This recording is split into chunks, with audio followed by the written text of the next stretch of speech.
Do you believe that giants truly existed? In Ecuador, a massive skeleton was discovered nearly 7 meters tall, with a skull twice the size of an average human. In a remote valley in Afghanistan, multiple US soldiers once described a terrifying encounter with a giant being over 4 meters tall, with flaming red hair, glowing eyes, and a spear as long as a flagpole. And what about the Nephilim, the ancient giants mentioned in the Book of Enoch and the Bible? Could they have been real? Are these merely legends, or fragments of a forgotten truth buried deep beneath history? Why did they vanish without a trace, as if they never existed at all? Let Sleep Codex take you on a journey to uncover these mysteries that have yet to be explained. And as always, the visuals in this video are simply here to enhance your experience. You don't need to watch to understand the story. But along the way, you just might learn something fascinating. Whether you're studying, working, driving long distances, or simply trying to fall asleep, consider this video your gentle companion through time. Now find yourself a truly comfortable position. Let the noise of the outside world slowly fade away. And together, let's begin the journey through 100 unsolved ancient giant mysteries. When did giants first appear on Earth? Many still doubt their existence, brushing them off as nothing more than myth. But after poring through countless ancient texts, reading until the pages wore thin, I can say this with confidence: giants were real. Over the past century, researchers have uncovered an extraordinary body of evidence from all around the world. Together, these findings suggest that humanity once existed in 3 distinct sizes: giants, average-sized humans like us today, and a race of little people. African historian B. Davidson once described the giants as beings of staggering strength. With one arm, they could stop the flow of a river. Their voices were so loud, they echoed from one village to the next. When a giant coughed, birds scattered like leaves in the wind. They could walk hundreds of kilometers in a day and carry elephants or hippos on their backs with ease. And they weren't only found in African memory.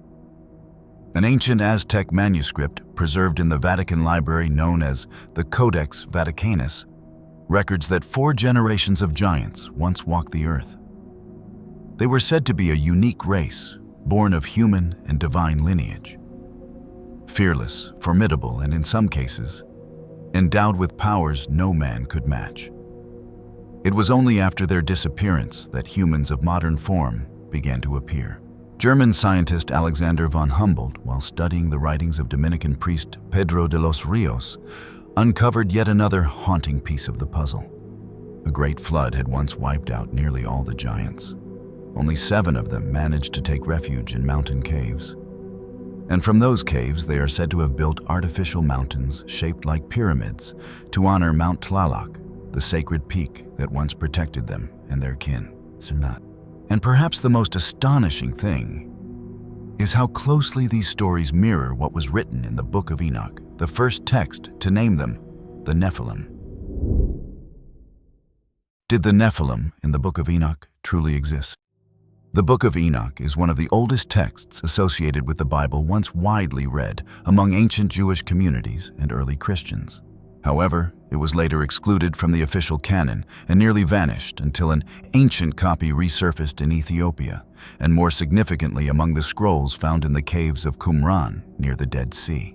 The Book of Enoch tells a strange and extraordinary tale, one that differs greatly from anything found in the modern Bible.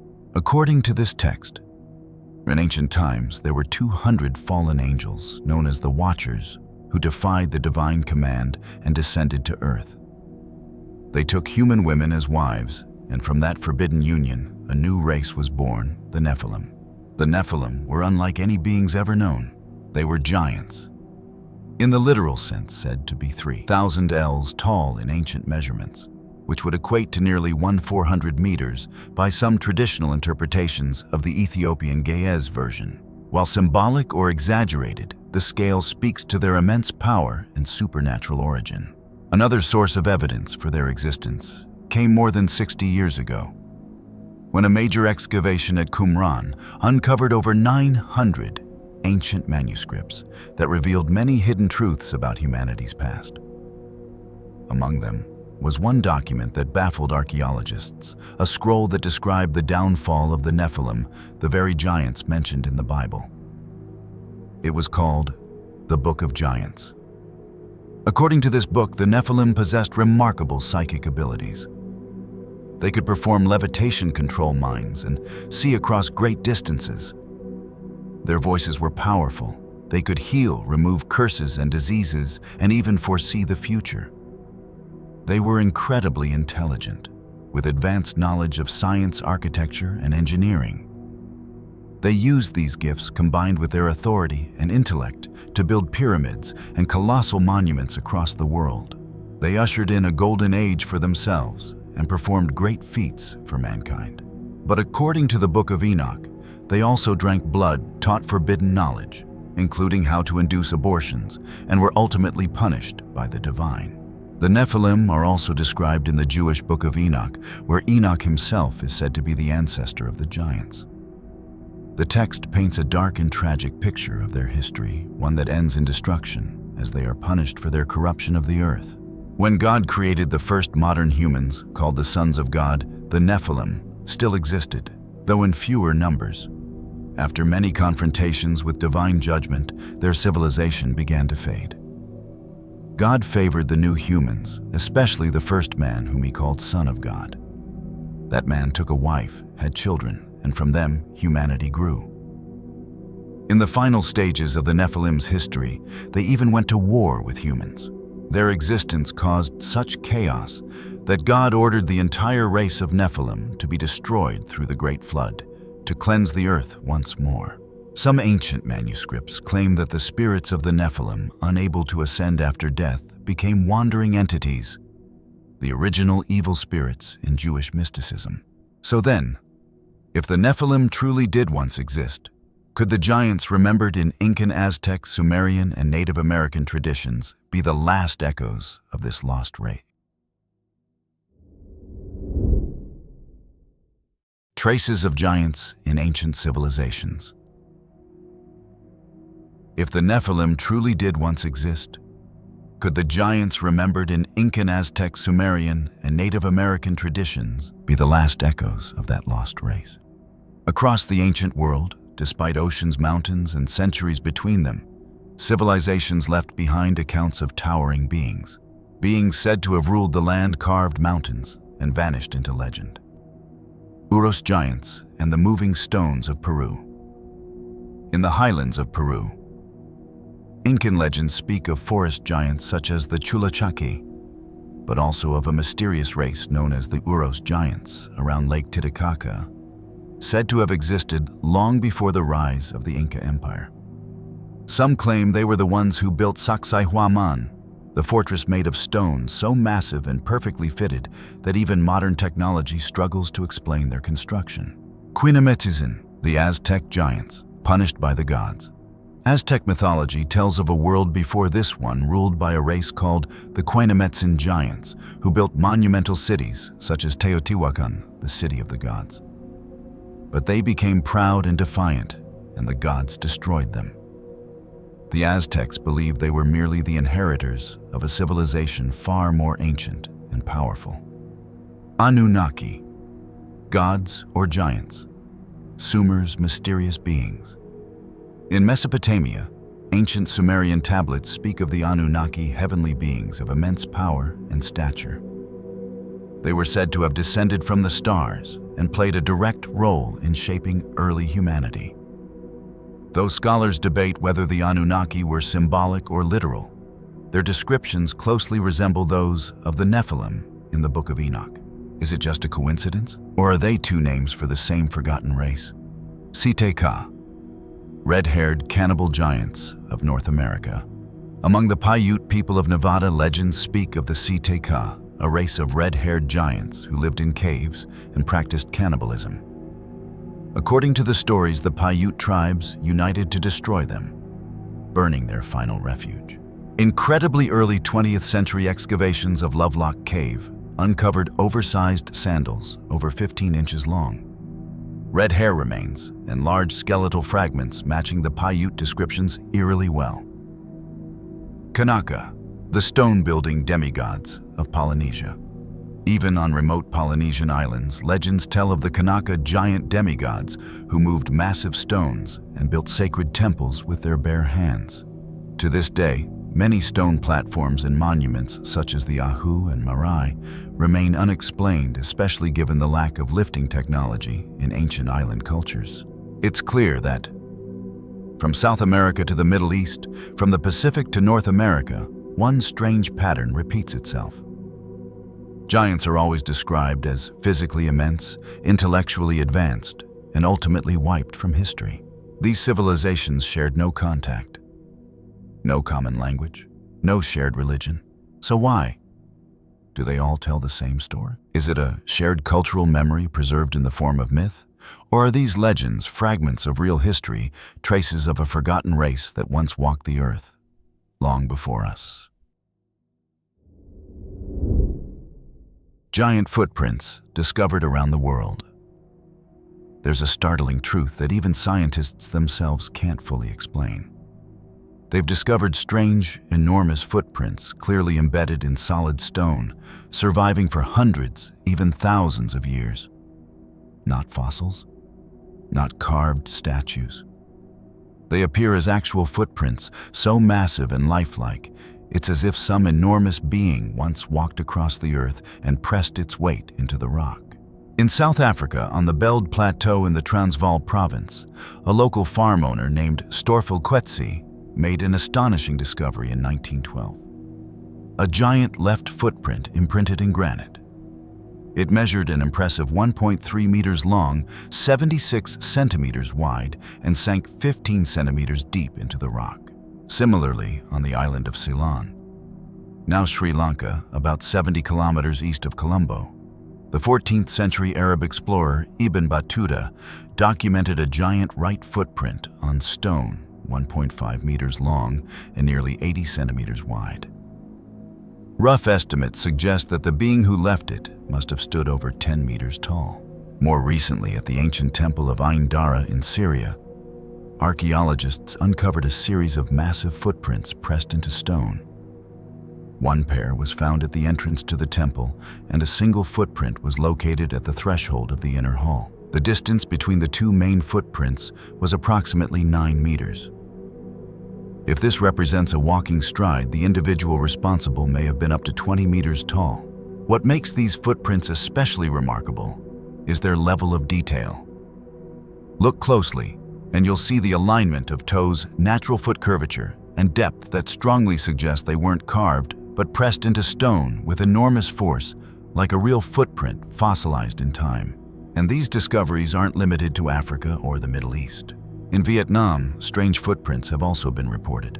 At Mount Din in Baria Vung Tau province, two unusually large footprints are embedded in a flat rock near the hiking path, each nearly 1 meter long, spaced apart at a distance resembling the stride of a giant.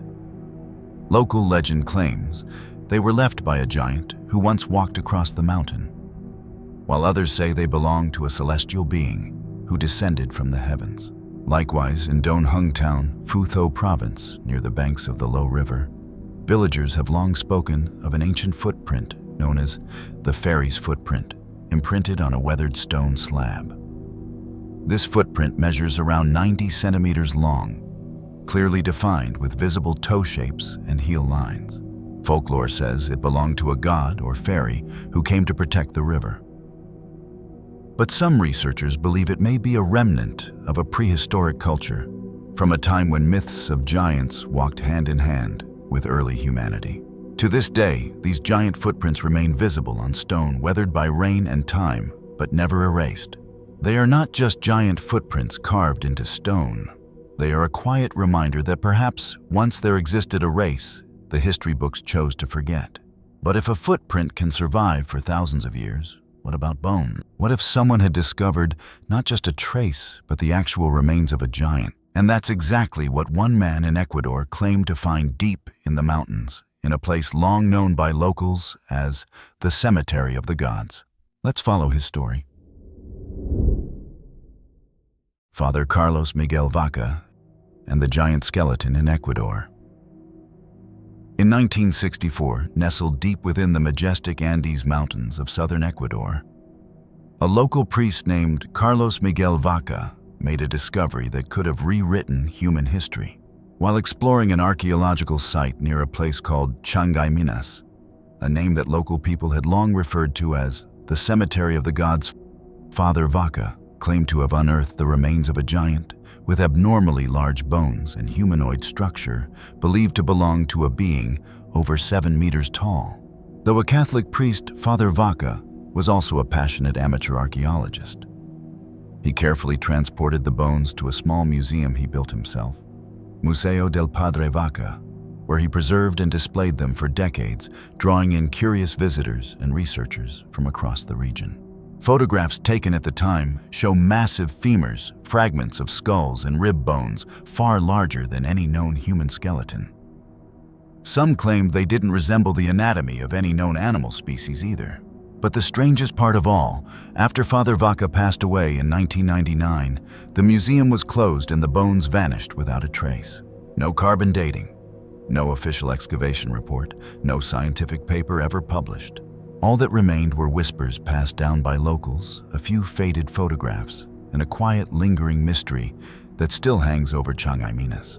Years later, some researchers returned to the site, hoping to uncover new clues about the cemetery of the giants Father Vaca spoke of. Others remained skeptical, suggesting the bones might have come from large animals, or perhaps from humans, with gigantism later exaggerated into legend. And yet, no one has ever proven that the bones were fake. And no one has ever explained why locals had been calling the area the Cemetery of the Gods long before Father Vaca ever arrived. But Father Vaca's story is not the only one shrouded in silence.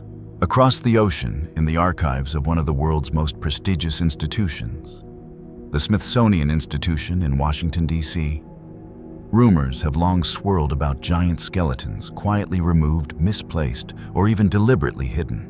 What could be so threatening about a set of oversized bones that they would need to disappear from history altogether? Let's follow that trail. The Smithsonian and the Vanishing Giant Skeleton.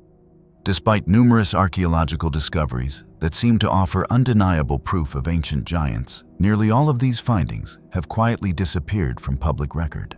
Official reports vanish. Dig sites become restricted zones. Photographs are dismissed as fakes.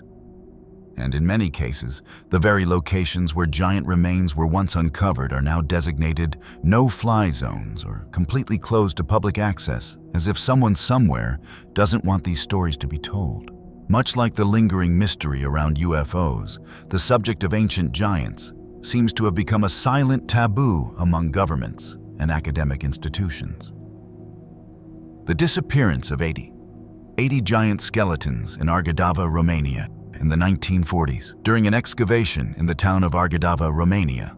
Once the grand fortress of Dacian King Burebista, archaeologists stumbled upon what appeared to be an ancient cemetery of giants. At the time, local villagers were hired as laborers. One of them, Ionita Floria, now over 80 years old, recalled unearthing a massive human skull nearly 2 to 3 times the size of a normal one. Shortly after, all civilian workers were dismissed and a team of professional researchers took over. The newly uncovered artifacts were quickly loaded onto trucks and removed under tight secrecy.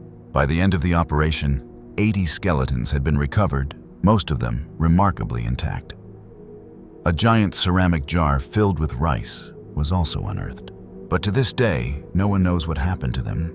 No official records, no museum displays, nothing. A 10-meter tall skeleton in the sealed Hyperborea tunnel. In 1976, while expanding the Rosia, Montana gold mine, workers discovered what appeared to be a human skeleton, over 10 meters tall, hidden deep inside what was known as Tunnel Number 13. A passage believed to have been constructed some 500 years ago by the ancient Agathyrsi people. In 2012, a team of geologists tracking a gold vein reached a lower level of the tunnel and reportedly uncovered a tombstone made from a mysterious composite material, 55% pure gold dust, 15% granite powder, and 30% tungsten, a combination unknown to any modern technology. Soon after the discovery, the site was shut down. The skeleton was never seen again, and tunnel number 13 was permanently sealed. The villagers of Skyeni were forced into silence. Also in the 1940s, villagers in Skyeni in Romania's Buzău Mountains uncovered an ancient burial ground of giants while planting an apple orchard. Alongside full skeletons, they found fragments of pottery jewelry and bizarre metal statues about 1 meter tall. A team of archaeologists arrived, excavated everything, and then vanished. No announcement, no news coverage. And since then, the villagers have refused to speak about what happened. Were they silenced or were they warned? You're playing a dangerous game. In 2009, a Romanian TV station began investigating giants and secret underground tunnels beneath the Busugi Mountains. Just before the segment was set to air, the journalists received a phone call from an anonymous man who issued a chilling warning. Stop talking about the Busugi Mountains. That information cannot be made public. There are certain structures in place to handle things like this. You don't want to know who we are. You don't want to interview us. That's all I'll say. Then he hung up, and the broadcast was pulled. Could there be a hidden force quietly erasing the traces of a forgotten race? And if so, why? What could be so dangerous about these bones that the very foundation of human history must be protected by silence?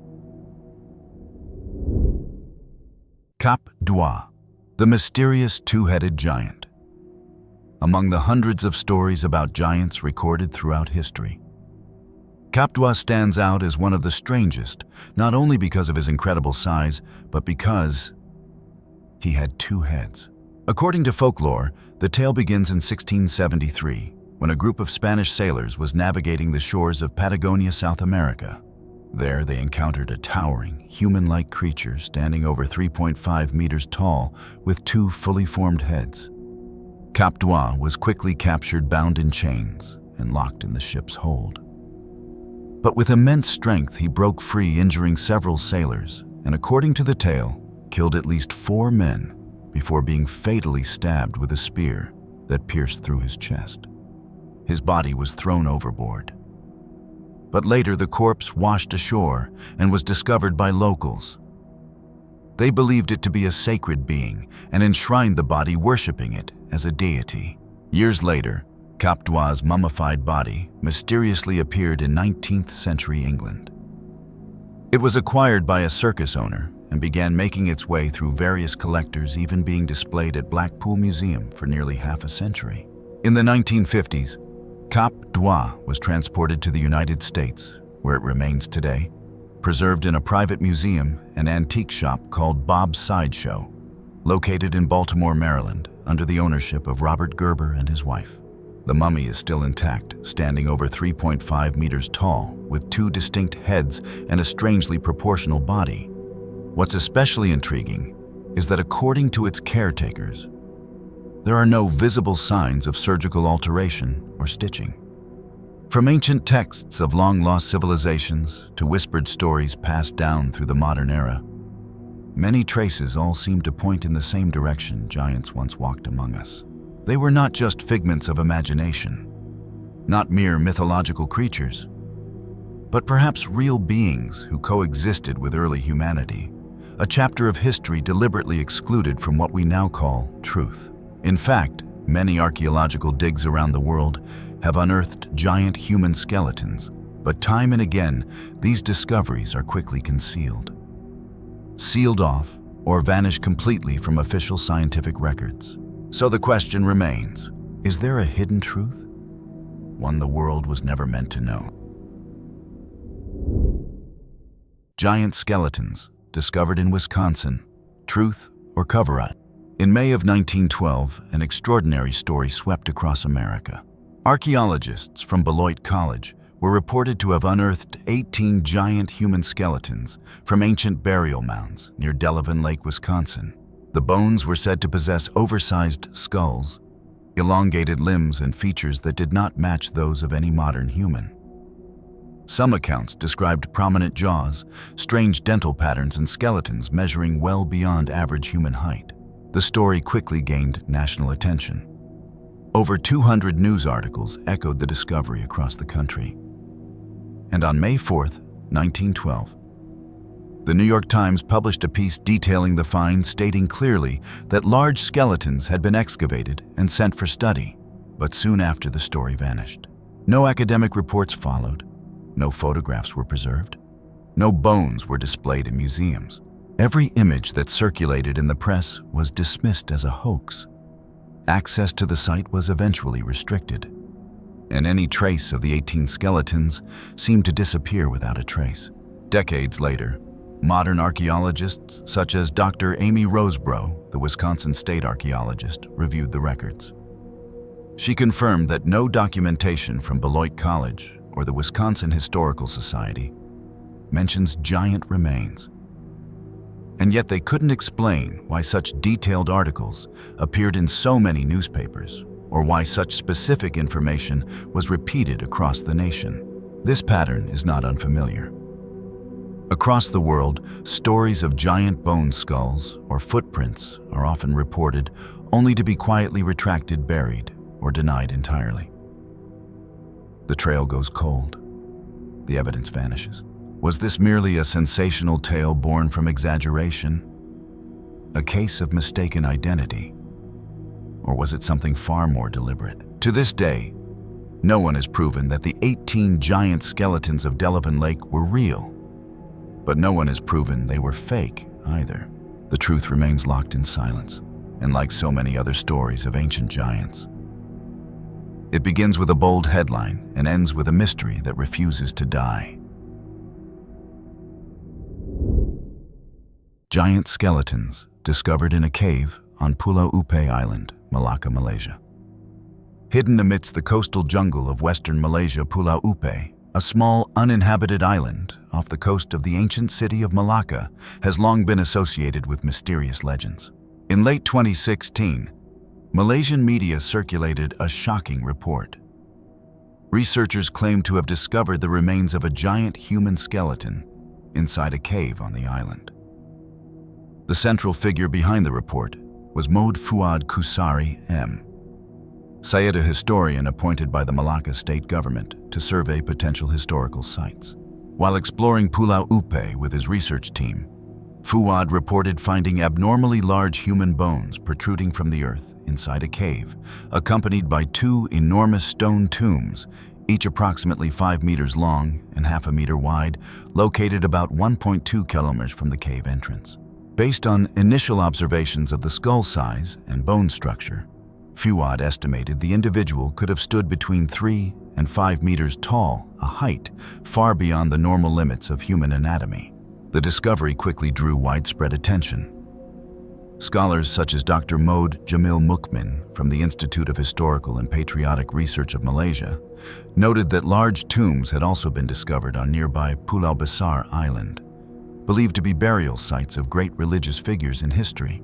However, he also cautiously warned that the size of a tomb does not necessarily correspond to the size of the body inside it, may instead reflect symbolic reverence or specific spiritual rituals. Even so, a very different kind of evidence for giants appeared in Skyeni, a village nestled in Romania's Buzău Mountains. While digging land to plant an apple orchard, villagers were stunned to uncover giant human skeletons, each more than 3 meters tall, alongside fragments of pottery, jewelry, and bizarre metal statues approximately 1 meter in height. Between the 1940s and 1950s, archaeologists excavated 80 skeletons ranging from 4 to 5 meters in height. Later in October 1989, 20 more giant skeletons were uncovered in nearby Panteliman Labada.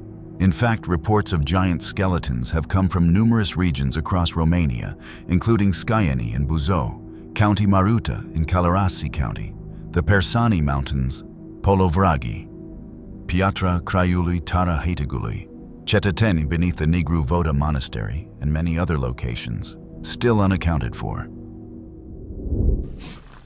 Why has information about giants been suppressed? Throughout the world, reports of giant human skeletons have emerged time and again.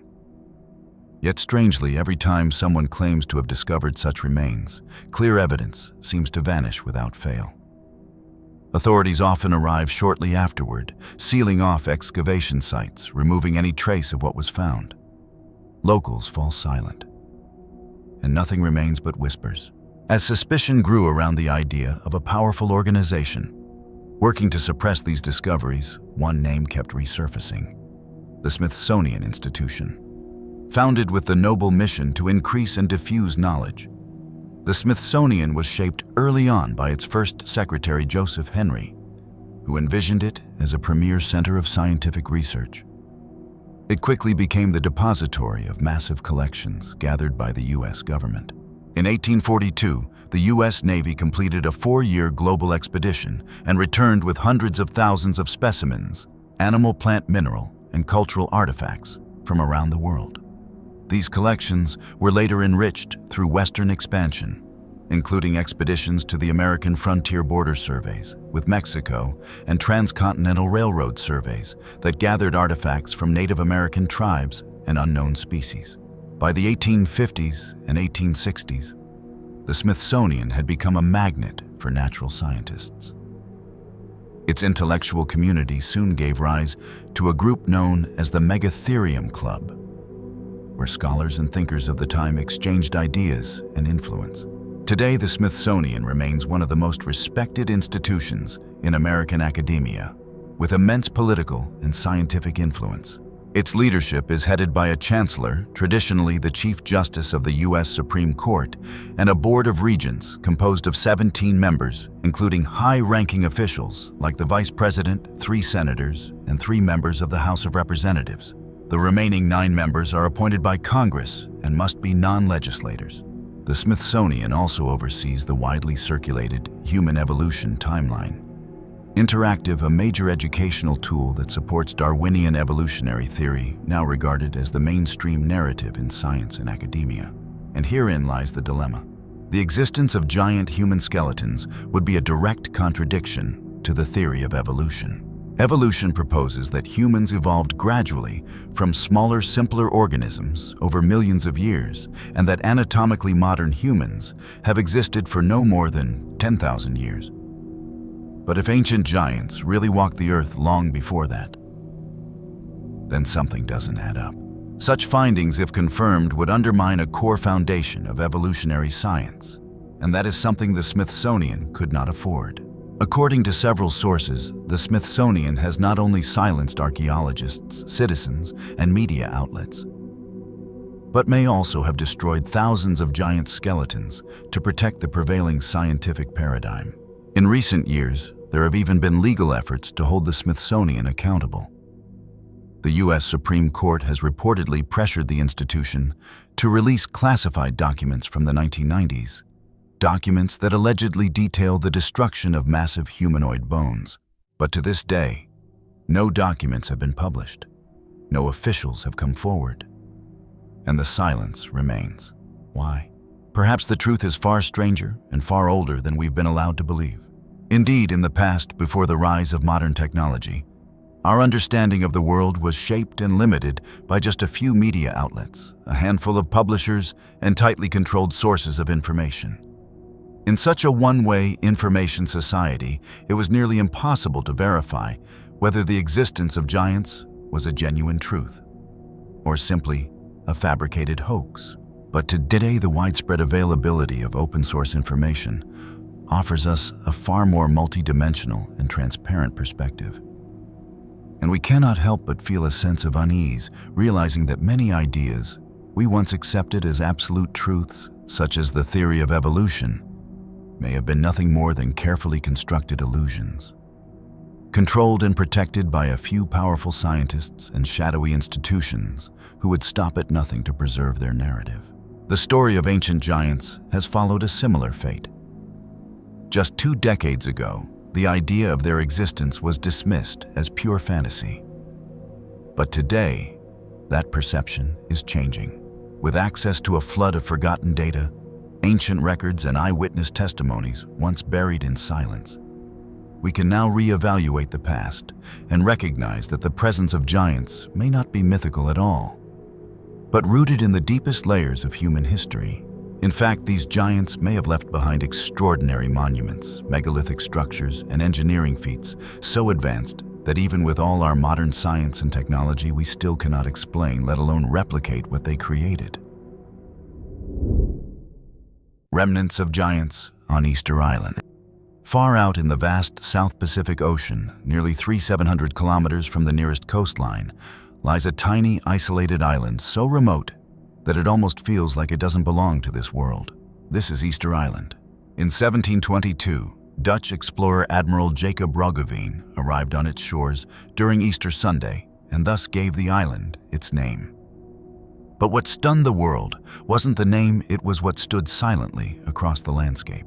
Hundreds of massive stone statues, huge heads with long faces, solemn expressions, and unwavering gazes rise from the earth.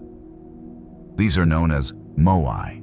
These statues are not only colossal, they are monolithic, carved entirely from a single block of stone. The largest moai ever erected, named Paro, stands 10 meters tall and weighs 75 tons. Another unfinished statue, if completed, would have been over 21 meters high and weighed a staggering 270 tons, the weight of nearly 150 cars. Here's the puzzle. How did the ancient inhabitants of this remote island, without wheels, without metal tools, without cranes, transport and raise these multi-ton stone giants upright? Modern science has offered many theories, sliding them on logs, rocking them back and forth with ropes. But none have been definitively proven. And none explain why all the moai face inland with their backs to the sea, as if watching over something deeper than we understand. Local legends, however, tell a different story, one that's mythical yet curiously compelling. They say that giants once lived on this island as far back as 18 million years ago. Over time, they began to shrink in size, yet retained their immense strength. It was they, not ordinary humans, who carved and raised the moai in honor of their ancestors. Think about it. An average person today stands around 1.7 meters tall and weighs less than 70 kilograms. Facing a stone block that's 6 times taller and weighs 1,000 times more, is that even remotely feasible? Seriously, how could anyone our size ever lift and place a 270-ton statue taller than a 6-story building? The builders of the moai must have been beings of extraordinary size and power, far beyond what we're capable of imagining today. Could it be that the moai are more than just cultural relics? That they are the final evidence of a lost race of giants who once walked the earth with unimaginable strength and purpose? And Easter Island, lonely, windswept, and silent, may be just one of many places still whispering truths that official history refuses to acknowledge. Did giants build the Great Pyramid of Giza? If we look back into the distant past, before erosion took its toll, the Great Pyramid of Giza and Stonehenge once towered majestically against clear blue skies, undeniable symbols of human genius. But could prehistoric people living in primitive societies without modern technology really have built such monumental works? Then, who did? Considering the sheer scale, precision, and complexity of these structures created in an age devoid of advanced engineering, it's hard not to suspect that primitive humans might not have been their true architects. Take the Great Pyramid, aligned precisely with the 3 brightest stars of Orion's belt and containing countless other structural mysteries. Modern science has yet to find a fully viable method to reconstruct a pyramid of that magnitude. In ancient Egypt, the constellation Orion symbolized the god of rebirth. For example, current science still cannot clearly explain how the Great Pyramid of Giza or the stone foundations at the Temple of Baalbek in Lebanon were constructed. Among the theories proposed is the idea that giants may have existed, offering answers to many enduring questions. Archaeologists acknowledge that these pyramids were built from massive square-cut stone blocks of uniform size. But how those stones were moved and precisely placed remains one of history's greatest mysteries. The world's largest pyramid is the Pyramid of Khufu, also known as the Great Pyramid of Giza. Originally 146.5 meters tall, it now stands at 138 meters. It is the oldest of the 7 wonders of the ancient world and the only one still largely intact. This mighty monument was built from 2.3 million stone blocks, each weighing over 50 tons. If we entertain the hypothesis of giants, then the sons of Gaia would have a significant physical advantage over ordinary humans in constructing such megalithic structures. As early as 1901 in his World History, Hans Ferdinand Helmholtz remarked, "Constructing these great pyramids without modern resources and knowledge seems impossible by mere human effort." The prevailing belief is that these monumental structures may actually have been built by giants. Legend says this magnificent structure symbolizes a heavenly realm known as the Giants' World, ruled by the giant Buddha. His temple is described as a golden tower glowing with radiant light. Its base is square. Its four sides are triangular, glimmering with pure golden light that penetrates the heavens. On Earth, this temple is mirrored as an immortal architectural masterpiece built in honor of a sage who could lead humanity out of suffering. If that seems too fantastical, consider these puzzling clues. In 1988, Swiss researcher Gregor Spuri, studying Egyptian pyramids, reportedly discovered a human finger over 30 centimeters long, possibly the result of an accident during pyramid construction. According to his calculations, a finger of that size would correspond to a 5-meter tall person. Ancient Egyptian texts mention a period when giants roamed the earth. Some of the most compelling evidence comes from ancient drawings. Giants as tall as giraffes.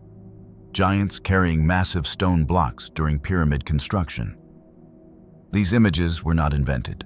They represent what they saw and heard at the time in Egypt. Further evidence includes giant skeleton fossils up to 5 meters long, discovered in Turkey's valleys in the late 1950s. In 1964, Father Carlos Miguel Vaca supposedly discovered a 7-meter-long giant skeleton at a site in Ecuador and displayed it in a museum named after him. For these giants, building pyramids was no more complex than us building houses. In that light, the conclusion is entirely reasonable. The City of Giants, hidden in the Amazon rainforest of Ecuador. Following ancient legends of giants, a team of researchers ventured deep into the remote Amazon rainforest in Ecuador, seeking what local myths described as the lost city of giants. Their journey led them to the edge of a river, where they stumbled upon the remains of massive megalithic structures and oversized artifacts. The city appeared to consist of numerous stone-built constructions, all made from enormous blocks weighing several tons. The largest structure they discovered was a pyramid estimated to be 80 meters high and 80 meters wide, built from hundreds of irregularly shaped stone blocks, each weighing around 2 tons. And so the question arises, how could ancient people using only primitive tools have transported and assembled these colossal stones, unless they themselves were of massive, even giant stature? Beyond the pyramid, the team also found remnants of stone walls, stairways, and foundation platforms scattered across the area, suggesting the ruins of a once flourishing city. Even more astonishing were the giant tools and metallic artifacts found nearby, far too large for modern humans to wield. There were massive hammers weighing dozens of kilograms and axe blades with handles as long as a person's body. These were not tools designed for human hands, but for something much bigger. Local tribes had long referred to this place as the Gateway of the Giants, a sacred land where, according to oral traditions, a race of giants once lived in harmony with nature, before vanishing mysteriously, leaving only their monuments behind. Bruce Fenton, one of the expedition members and a noted researcher, called it one of the strongest pieces of evidence for the existence of a lost civilization of giants. He noted that the scale, weight, and engineering complexity of the megaliths far exceeded the capabilities of any known indigenous culture in the region. Unfortunately, the area remains extremely difficult to access. Dense jungle, unpredictable weather, and treacherous terrain have made excavation efforts slow and dangerous. Not long after the discovery, the site was suddenly closed off by local authorities, citing reasons of environmental preservation and protection against illegal exploration. To this day, no international archaeological team has been allowed to return. So the question lingered, could this truly be the ruins of a lost city of giants hidden in the heart of the Amazon, a city forgotten by history, or a secret intentionally kept from the light? No one can say for certain. But somewhere beneath the thick fog and tangled canopy of the Ecuadorian jungle, those massive stones remain silent, still waiting for someone to return and finally hear the story they were carved to tell. Giants and the Temple of Jupiter, a mystery no one can explain. If the Great Pyramid of Giza has left humanity puzzled with its scale and precision, then the Temple of Jupiter in Baalbek, Lebanon, pushes the mystery even further beyond the limits of modern understanding. Located in the Vaca Valley, once a major spiritual hub of the ancient Roman Empire, the Temple of Jupiter is not just renowned for its majestic beauty, but for the colossal stones that no one has been able to explain. At the foundation of the temple lie the legendary trilithon, 3 immense stone blocks, each measuring over 19 meters, 62 feet in length, 4 meters, 13 feet in height, and nearly 4 meters thick. They each weigh between 800 and 1,000 tons. Let's put that in perspective. 1,000 tons is the weight of more than 130 adult elephants. Even today, with all our advanced technology, cutting, transporting, and precisely placing stones of this size would be nearly impossible. And these are just the biggest blocks. Many others around them weigh 400 to 600 tons each. So how did the ancients do it? To this day, there are no ancient records explaining how the Temple of Jupiter was constructed. No signs of cranes, pulleys, or transportation systems appropriate to that era have been found. Historians have proposed theories.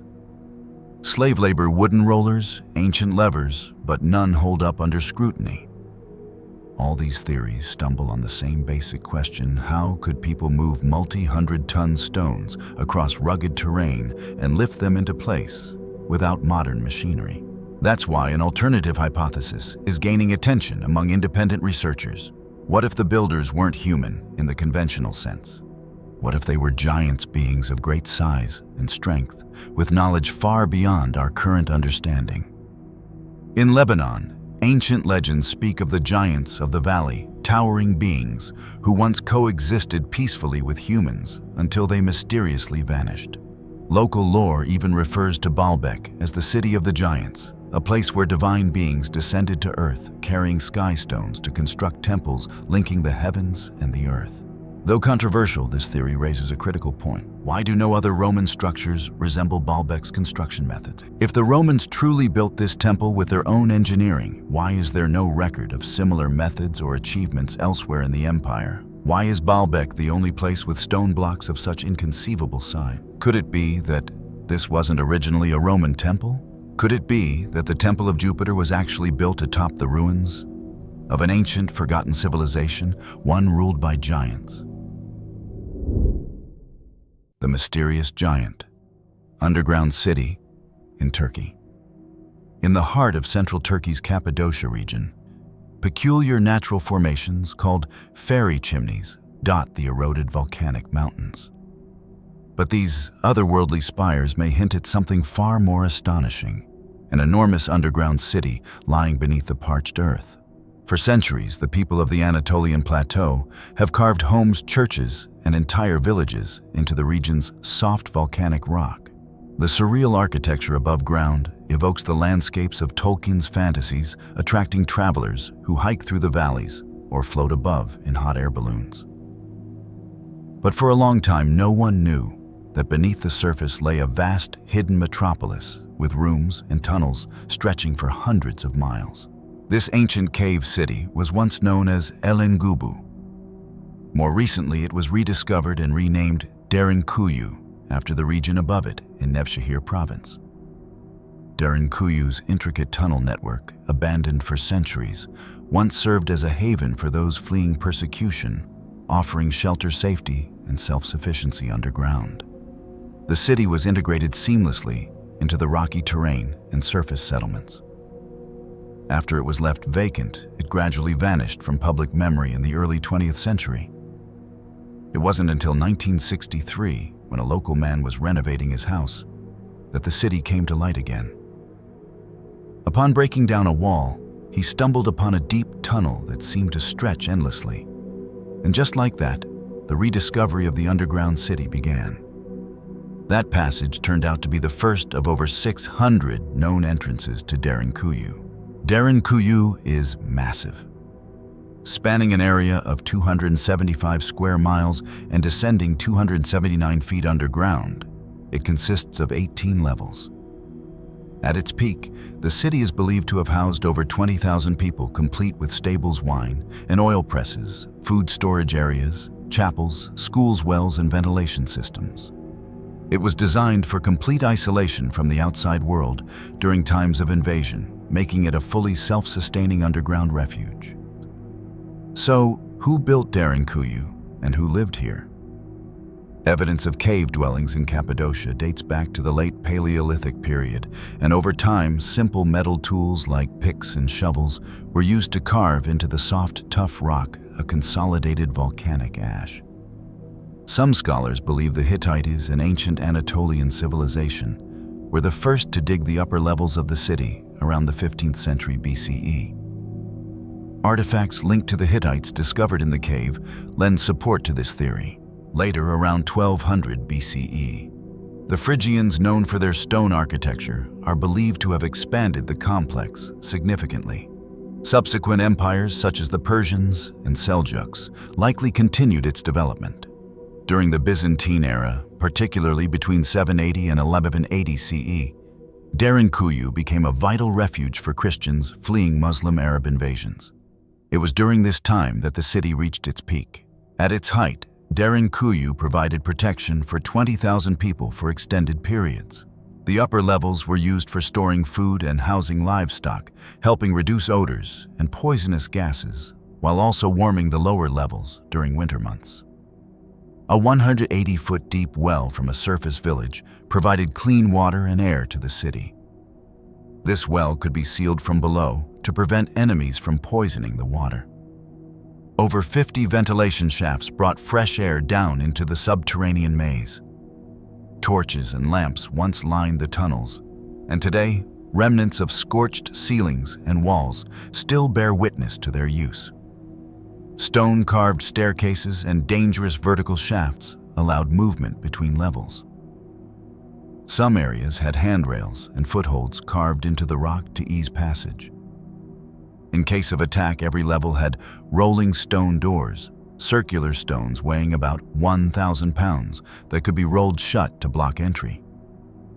Each stone had a hole in the center which defenders used to thrust spears or weapons through. The low, narrow passageways were intentionally designed to force invaders to stoop and move in single file, giving defenders a distinct tactical advantage. Beyond its defensive structure, Derinkuyu also had educational and religious zones. On the second floor, a wide vaulted room believed to be a mission school stands next to a classroom. A vertical stairway between the third and fourth floors leads to a cruciform church on the fifth floor. Derinkuyu is not Cappadocia's only underground city. In fact, over 200 such cities have been discovered in Anatolia, 40 of them with 3 or more levels. A 5-mile tunnel even connects Derinkuyu to the nearby city of Kaimakli, suggesting a larger underground network where residents could travel swiftly and safely. Although the city was eventually abandoned, Greek Christians in Cappadocia continued to use it as a refuge until the early 20th century. In 1923, the area was cleared out during a population exchange between Greece and Turkey, and Derinkuyu was once again deserted. Rediscovered by accident in 1963, it was opened to the public in 1969. Today it draws tens of thousands of visitors annually and was designated a UNESCO World Heritage Site in 1985. Modern travelers can visit this ancient wonder for just 50 Turkish lira, about 70 USD. 8 levels of the underground city are open to the public, allowing guests to step into the remnants of a once thriving hidden world. Authorities strongly recommend hiring experienced local guides to fully appreciate the city's astonishing history and complexity. The Stone of the Pregnant Woman, a mystery that defies time and science. Among the monumental ruins of Baalbek in Lebanon, famed for the massive Temple of Jupiter, lies something even more astonishing. The stone of the pregnant woman Hajar al-Hibla, resting at an angle in a nearby quarry just 800 meters from the temple. This stone measures an incredible 21.5 meters in length, 4.8 meters in width, and 4.2 meters in height. Its estimated weight, between 1,000 and 1,200 tons. This is believed to be the largest known stone ever carved by human hands from a single block. And yet it has never been moved. To this day, it remains in its quarry, as if silently daring the modern world to explain its existence. And that's exactly the problem. No one can. Because even with today's most advanced machinery, cranes and engineering, cutting, lifting, and transporting a 200-ton stone would be an incredible feat requiring vast resources and planning. So how could ancient people supposedly without wheels, cranes, or heavy machinery carve and prepare to move such a colossal block of stone over 2,000 years ago? Some suggest it was meant to replace one of the trilithon blocks, 3 massive stones already built into the Temple of Jupiter, each weighing between 800 and 1,000 tons. But even that leads to more questions. How were those stones moved and set in place with perfect precision without any visible signs of dragging or levering? There are no tool marks, no wooden rollers, no ramps. Every mainstream theory falls short. And so a more controversial theory emerges, one that grows harder to ignore.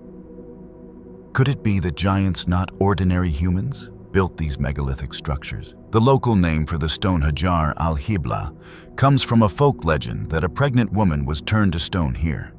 But another tale suggests that a race of giants once walked these lands and that they, possessing immense strength and knowledge, constructed temples for the gods, including Baalbek. This stone then would be one they never finished moving. The proximity of the stone of the pregnant woman to the perfectly fitted trilithon stones is more than coincidence. It raises the possibility that these stones are connected not just in place, but in origin. Both are too large, too perfect, and too mysterious for conventional explanations to suffice. So we're left with a question that's as ancient as it is unsettling. Could this be physical evidence, left half buried in the earth, of an ancient race of giants that once lived on Earth? And if so, what else might they have built that we've yet to understand? A lifelike stone giant, over 30 meters tall, discovered in the cliffs of Sichuan. Some time ago, a group of geologists from Wutong Qiao District, Leshan City, Sichuan Province, went on an expedition and unexpectedly discovered a massive stone giant, approximately 30 meters tall, atop a mountain. Its eyes, nose, and mouth appeared so vividly sculpted that many were stunned by what seemed like nature's own exquisite artistry. According to a Sichuan news report dated July 24, 2015, the stone giant is located in Dabaokan Village, Yangliu Town, Wutongqiao District. On July 23, reporter Lu Mei accompanied Mr. Dai on a hike, reaching the unnamed mountaintop after more than an hour of climbing. Facing them on a steep cliff not far away was a rock formation that, when viewed from the side, closely resembled a human profile with distinct features such as eyes, nose, and lips. Below the head was a sunken section that looked like a neck, and beneath that, a massive stone base that gave the appearance of a complete giant figure. The formation was estimated to be around 30 meters tall. Mr. Dai exclaimed, "We stumbled upon this stone giant during a mountain trek some time ago. It's truly astonishing how nature can shape such wonders." In fact, similar human-shaped rock formations can be found throughout China's mountainous regions. For example, the cliffs of Mount Lushan in Jiangxi Province are said to resemble a gigantic human head. In August 2013, Chinese media reported that in the scenic area of Lushan between the Jingxiu Cave and the Immortal Cave, tourists can spot a rock face shaped like a human head protruding from a steep cliff. The facial details, eyebrows, eyes, mouth, nose, chin, are remarkably clear. A pointed stone in the middle is engraved with the characters Jingxiu Valley. Local tour guides and residents call this rock the Pig's Head Rock, as pine trees on top resemble hair, and a small red rest stop resembles a tiny red cap. The rock face below looks like the torso of a giant figure gazing solemnly across the valley and toward Zhujiang City at the mountain's foot. Similarly, along the northern bank of the U River in Wenzhou, there are bizarrely shaped peaks that, when viewed upright, resemble standing human figures.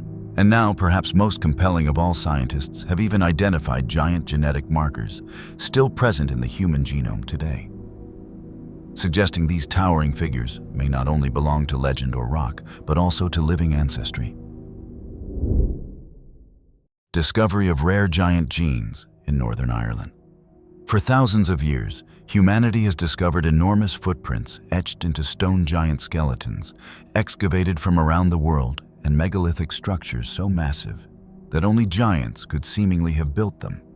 But perhaps even more convincing than bones are the genes themselves. Today, with the remarkable advancements in DNA analysis, scientists have begun unlocking secrets buried within the human body itself. One of the most groundbreaking discoveries is the presence of ancient giant DNA markers in modern humans, especially in Northern Ireland. Researchers have traced a mutated genetic line dating back around 2,500 years associated with gigantism in this region. This genetic trait causes excessive secretion of growth hormone during development produced by the pituitary gland, leading to abnormal bone growth. As a result, individuals carrying this mutation are often significantly taller than their peers. In central Northern Ireland, this genetic anomaly is strikingly common.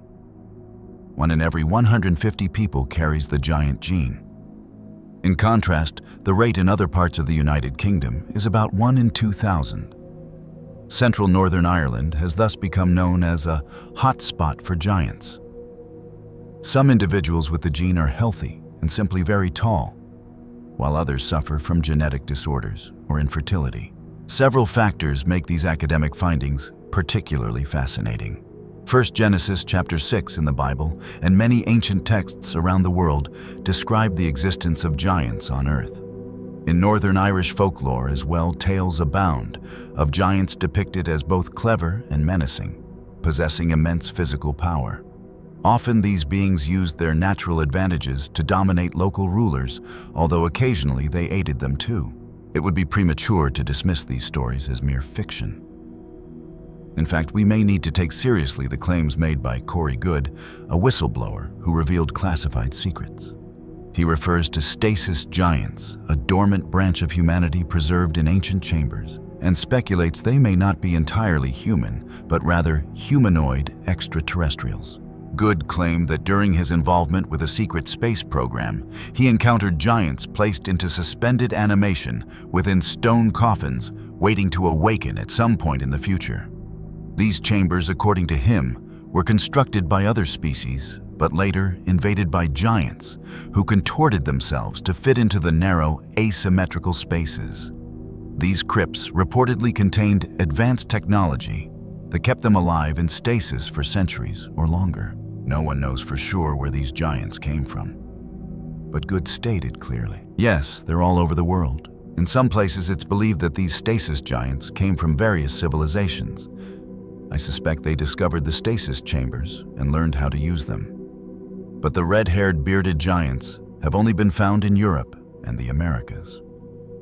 These technologies were abandoned beneath the surface of the Earth where they found the giants. In many places, the tech is long gone and the giants are dead.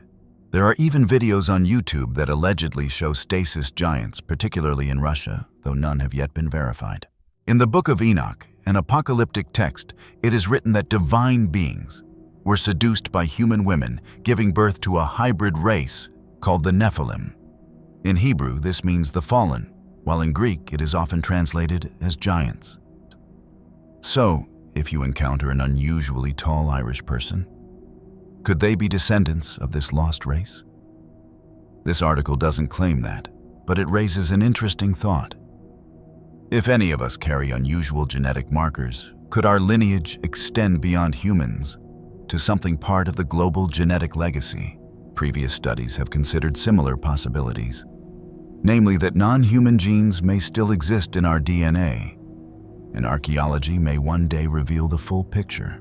Take, for instance, Miguel Mendonça, a researcher who firmly believes that extraterrestrials have altered human DNA, implanting their essence into pregnant women to help humanity evolve into a more advanced species. Others believe these changes were not for our benefit at all. Though these claims may sound like science fiction, they often strike at a deeper truth. Mendonça speculates that hybrid extraterrestrials living among us today might help reveal our forgotten origins. On his website, he writes, "In fully revealed cases, I find that many truth-seeking efforts are deceptive. Only the uninformed ask liars for the truth. To understand what's real, you must investigate for yourself. Disclosures from governments, militaries, or religions only present their version of events, not the event itself." Every time we discuss this topic, hypnotherapist Barbara Lamb reminds us, our own bodies expose the truth. Upon deeper examination, DNA itself is an extraordinary memory storage system. Scientists around the world have used DNA to archive massive data sets, including remarkably a 100-word song encoded into DNA. This suggests that DNA could one day simulate or replicate ancestral behaviors, or even serve as a programmable blueprint to shape human evolution according to the goals of advanced civilizations.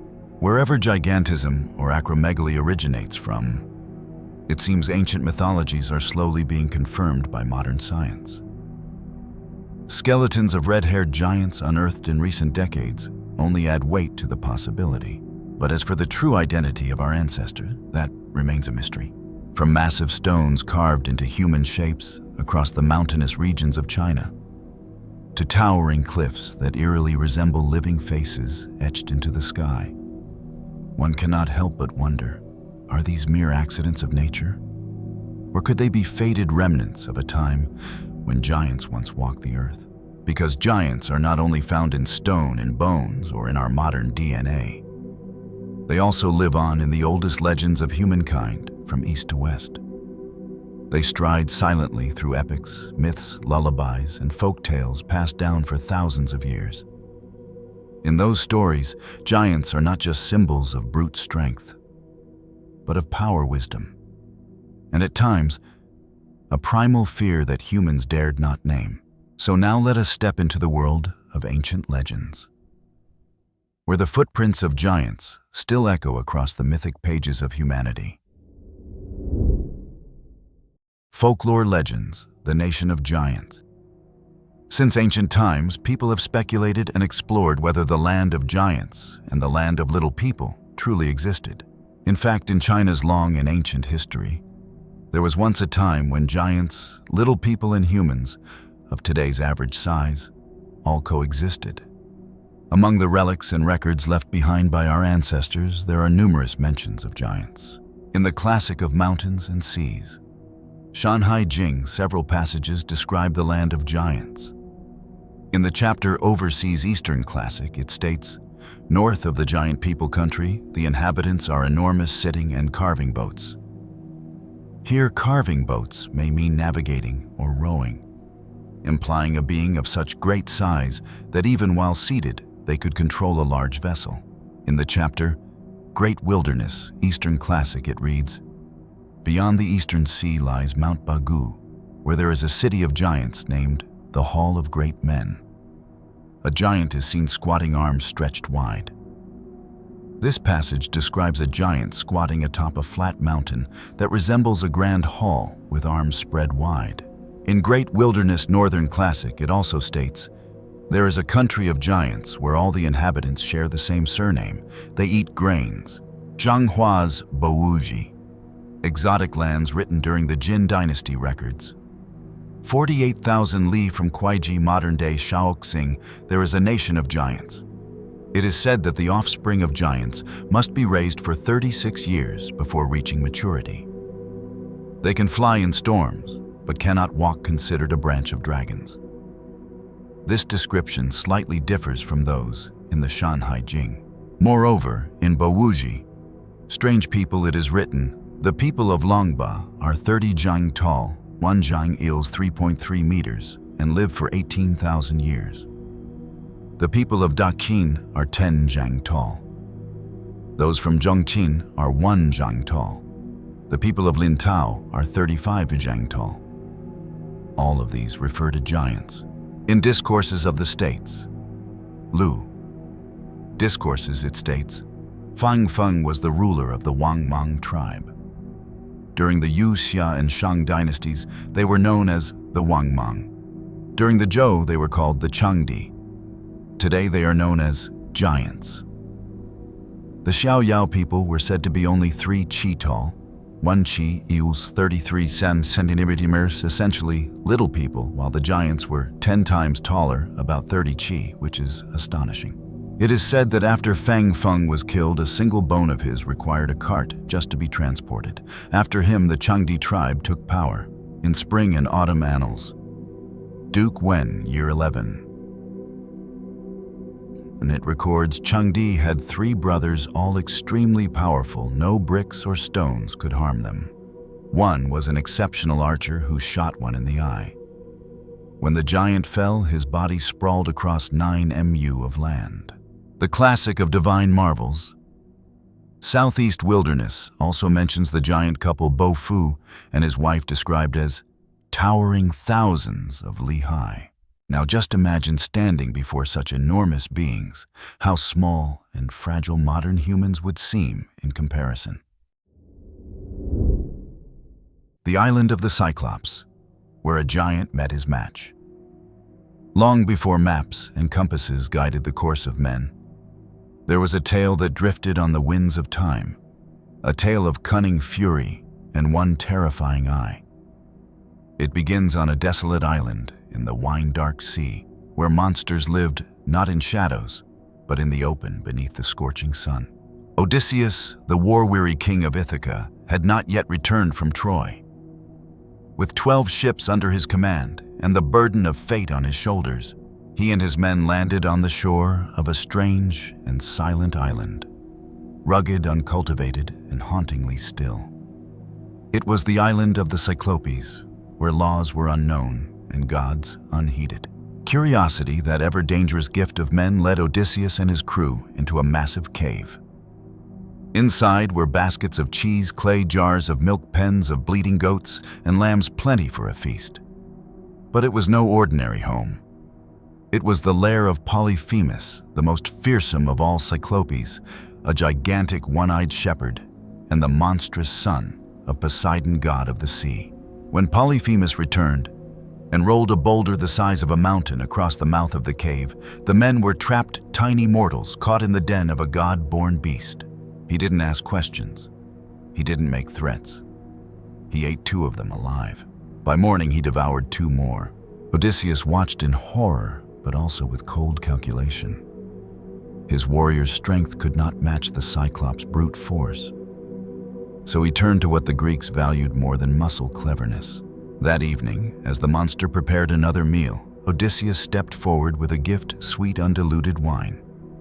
Polyphemus drank it greedily, asking the hero's name.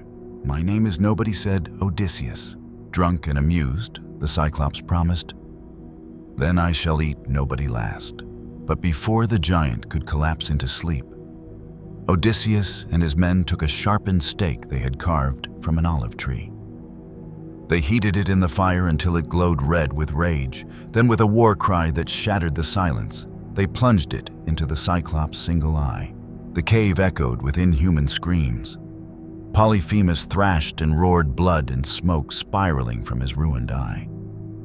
His cries summoned the other Cyclopes from neighboring hills.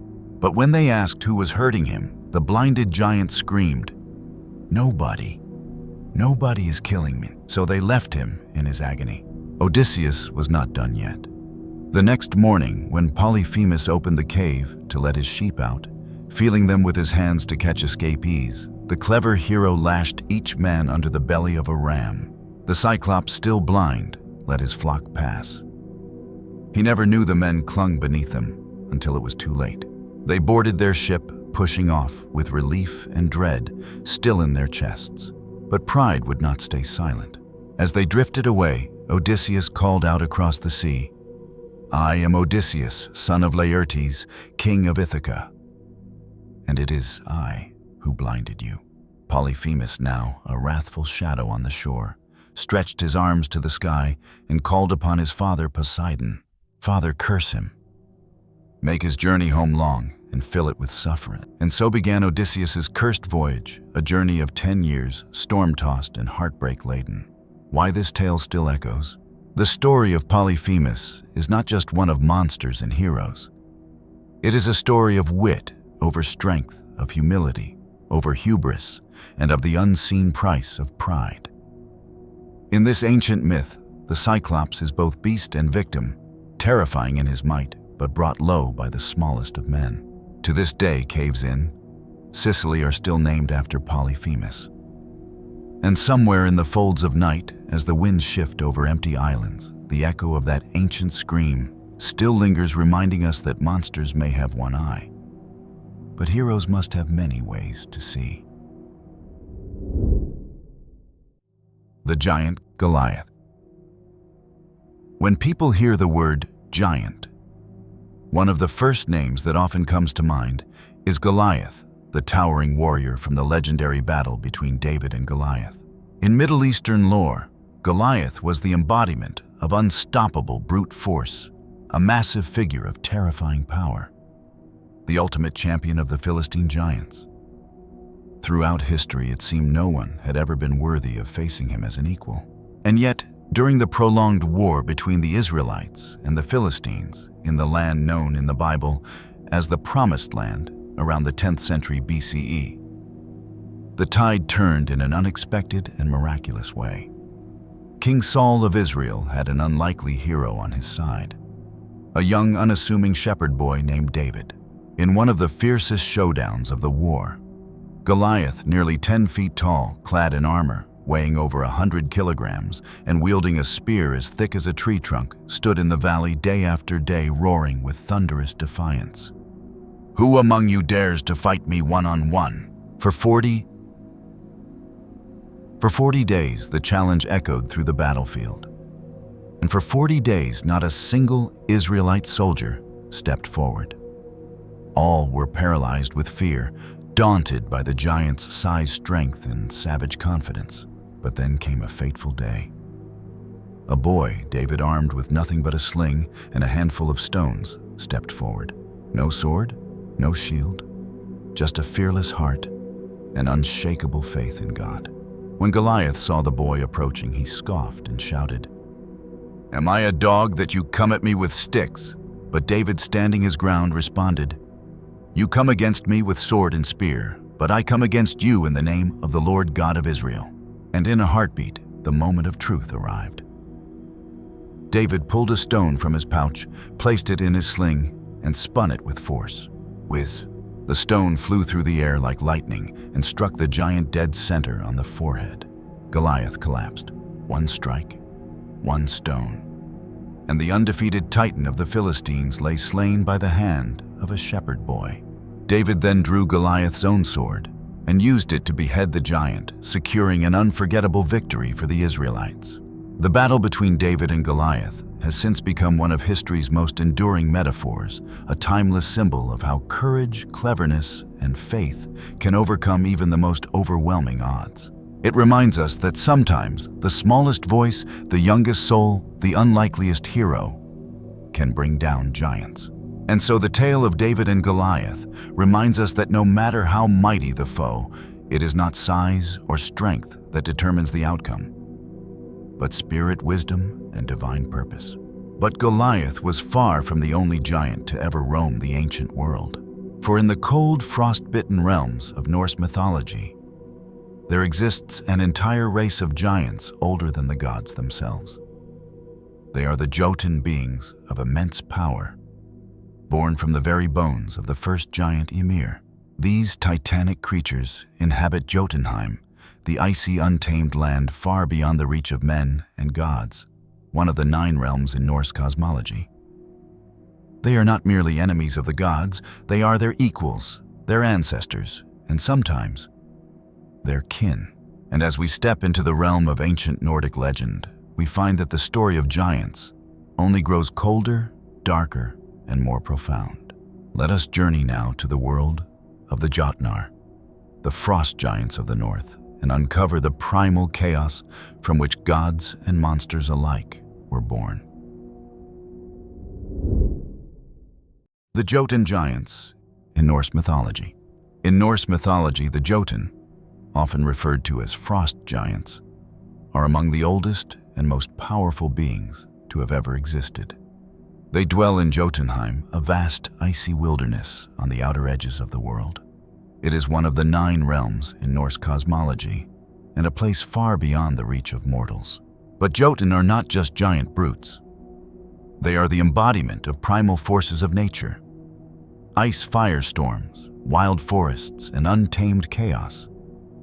Some appear humanoid, towering with immense strength, while others are grotesque and surreal, glowing eyes, stone-like skin hair made of frost. Legendary figures like Thrym, the king of the frost giants, or Skadi, the beautiful giantess of snow and mountains, are deeply woven into ancient myths. The origins of the Jotun trace back to Ymir, the very first being, a primordial giant born from the clash between fire from Muspelheim and ice from Niflheim in the yawning void of Ginnungagap. From Ymir's colossal body, the world itself was shaped.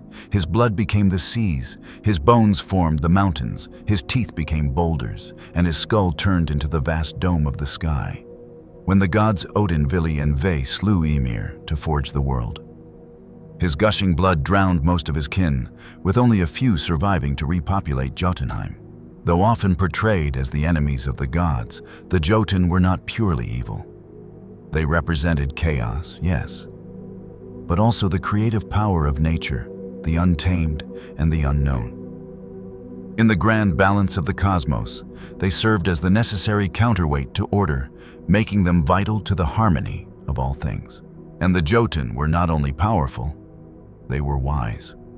In many tales, they were builders of incredible marvels, vast fortresses, magical artifacts, riddles, and knowledge that even the all-wise Odin sought. Some of the gods even trace their bloodlines to the Jotun. Loki, the trickster god, was born of Jotun heritage and became a blood brother to Odin. Throughout Norse mythology, the epic clashes between Thor, the god of thunder, and the Jotun are legendary. With his mighty hammer, Mjolnir, Thor would journey across the Rainbow Bridge, Bifrost, to confront giants like Hrungnir and Geirrod in battles that shook the heavens. But despite his victories, the giants were never fully vanquished, always looming, always waiting. Prophecies speak of Ragnarok, the end of all things, when the Jotun will rise alongside Loki and the monstrous beasts of old to wage war against the gods. Fire and frost will consume the realms, and the world will fall into darkness before being born anew. The Jotun, terrifying and majestic, are not mere villains in Norse mythology. They are the shadows of the gods, the mirror of nature's fury and wisdom, and the eternal reminder that in creation there must also be destruction. Another giant of Norse mythology, Surtr the Fire Lord of Muspelheim.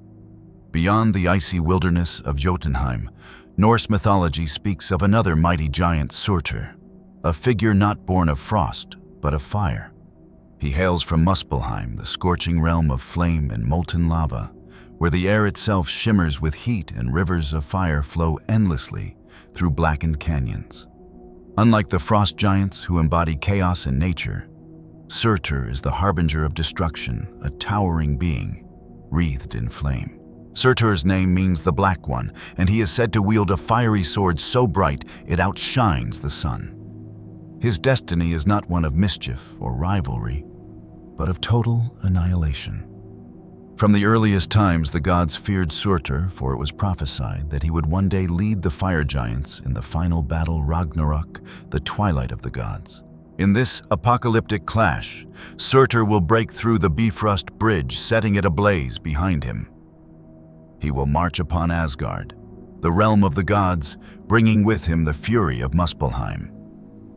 At the climax of the battle, Surtr will confront Frey, the god of fertility and peace. Though brave Frey will fall, for he gave away his magical sword long ago and stands defenseless. After slaying his foe, Surtr will unleash the ultimate fire. With one sweeping arc of his sword, he will engulf the entire world in flames, consuming gods, giants, and mortals alike. Oceans will boil, the sky will burn, and the earth will sink into the sea. And yet, from the ashes of this destruction, the world will be reborn. Surtr is more than just a bringer of death. Like all figures in Norse mythology, he is part of the great cosmic cycle destruction, leading to renewal, death making way for life.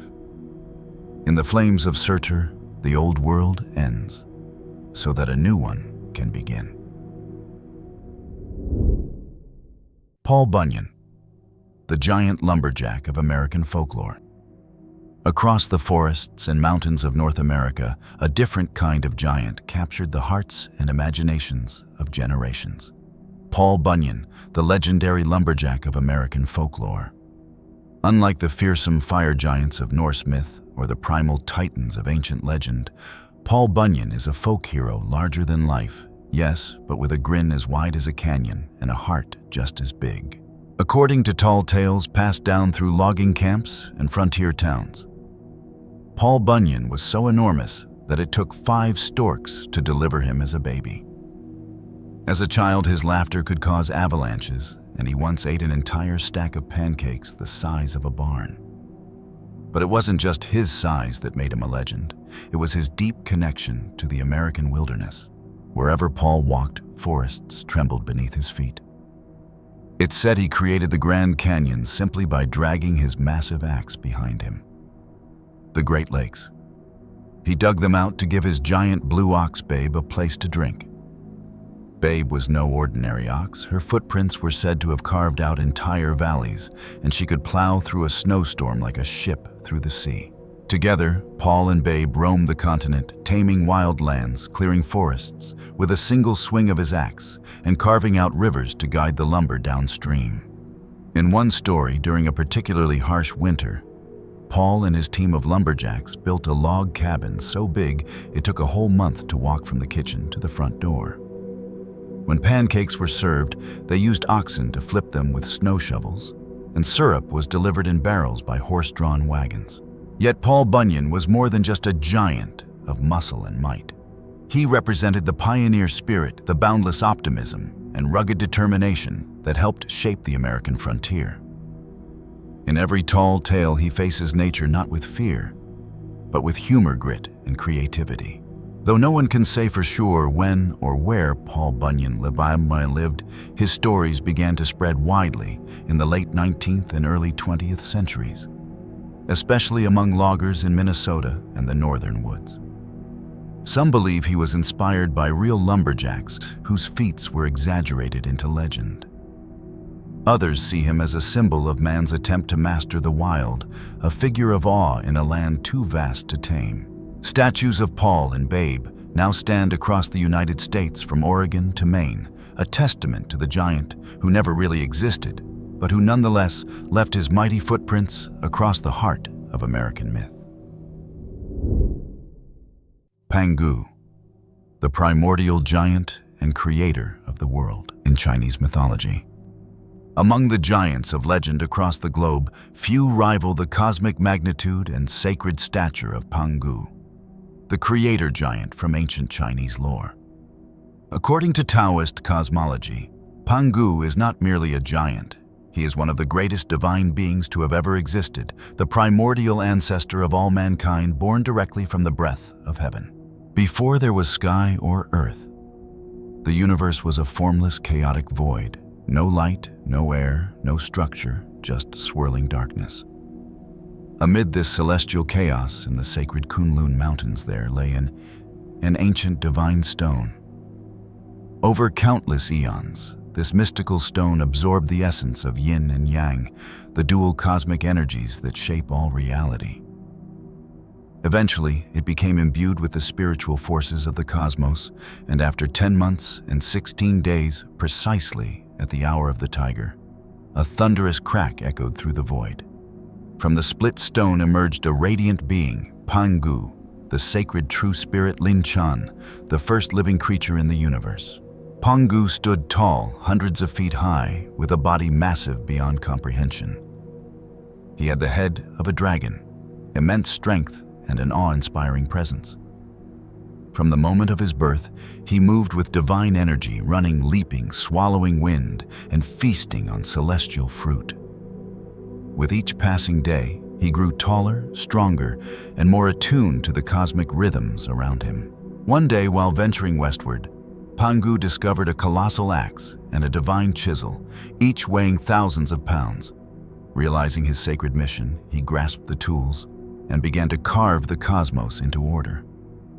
With each swing of his axe, he divided the swirling chaos into two parts. The lighter, purer elements rose upward, forming the sky. The denser, heavier matter fell downward, becoming the earth. But the separation wasn't stable. Fearing the heavens and earth would collapse back into one, Pangu took it upon himself to hold them apart, standing between them for 18,000 years. Each day the sky lifted slightly higher and the earth thickened beneath him, and Pangu grew with them, keeping balance in the cosmos. And when his divine task was complete, Pangu, exhausted from millennia of holding the cosmos apart, lay down one final time. But even in death, his body did not rest in vain. It became the very fabric of the world we live in. His breath became the whispers of the wind, the gentle sighs of the skies. His voice echoed on as rolling thunder, the deep rumble that commands the heavens. His left eye rose to shine as the radiant sun, while his right eye became the cool, watchful moon. His limbs stretched outward, forming the four sacred directions, the very pillars of the earth. His blood flowed into rivers and oceans, carving valleys and nourishing life. His muscles and flesh softened into fertile soil rich with the promise of growth. His bones hardened into mountains' peaks, and the bones of the land filled with minerals and precious stones. His hair and beard scattered into the forests, the grasslands, and the stars that glitter above. And even the smallest life clinging to him, blessed by the breath of creation, were scattered across the earth, becoming the birds, the beasts, and all the living creatures that now roam the world. From Pangu's spirit came the order of all things, a sacred harmony between sky and earth, between yin and yang, between the divine and the human. Thus, Pangu is not just the first giant, but the entire foundation of the world itself, a being who gave shape, spirit, and soul to the universe. His legend is deeply revered in Chinese culture, symbolizing cosmic harmony, the balance of opposites, and the sacred bond between humanity and the heavens. Unlike the destructive titans of other myths, Pangu is remembered as a divine architect, a noble protector of order, and a sacrifice that birthed existence itself. In the grand tapestry of global giants, Pangu stands apart not only in scale, but in sacred significance. Nuwa, the giant fairy who created humans. But the story of giants in Chinese mythology does not end with Pangu, for when the heavens and the earth had been parted and the world had taken shape from his divine body, it still remained empty. Vast, beautiful, but silent. That was when Nuwa, the heavenly maiden of ancient times, stepped into the tale. Often portrayed as a towering figure with the body of a dragon and the heart of a goddess, Nuwa is revered as the great creator of humankind. She walked the lands shaped by Pangu. Observing the mountains, he had formed the rivers that flowed from his veins, the forests that grew from his hair. Yet she saw no laughter, no voices, no life to cherish the beauty around her. Feeling a profound loneliness, Nuwa knelt beside a riverbank, and from its golden clay, she sculpted the first humans by hand. She shaped their arms and legs, gave them eyes and mouths, and blew the breath of life into them, watching with joy as they stood and began to walk, laugh, and speak. But making each person one by one was slow work. So with a flick of her massive dragon tail, Nuwa dipped a rope in the river mud and whipped it through the air. Wherever droplets landed, new humans sprang forth. And so the noble and the common, the handmaid and the scattered were born into the same world, all children of the Great Mother. Nuwa was more than just a creator. She was a protector. When the pillar of heaven collapsed and the sky cracked open, chaos returned to the land. Floods raged, fire poured from the heavens, and the earth split in agony. The balance that Pangu had once forged now trembled on the edge of ruin. And so Nuwa rose mighty and tall and set out to heal what had broken. She melted down 5 colored stones from the sacred mountains and mended the broken sky. She slayed a great turtle and used its legs to prop up the corners of the heavens, restoring the world's axis. Thanks to Nuwa, the skies were stitched back together and the waters were held at bay once more. Humanity, her beloved creation, was saved from annihilation. Prometheus, the giant who gifted fire to mankind.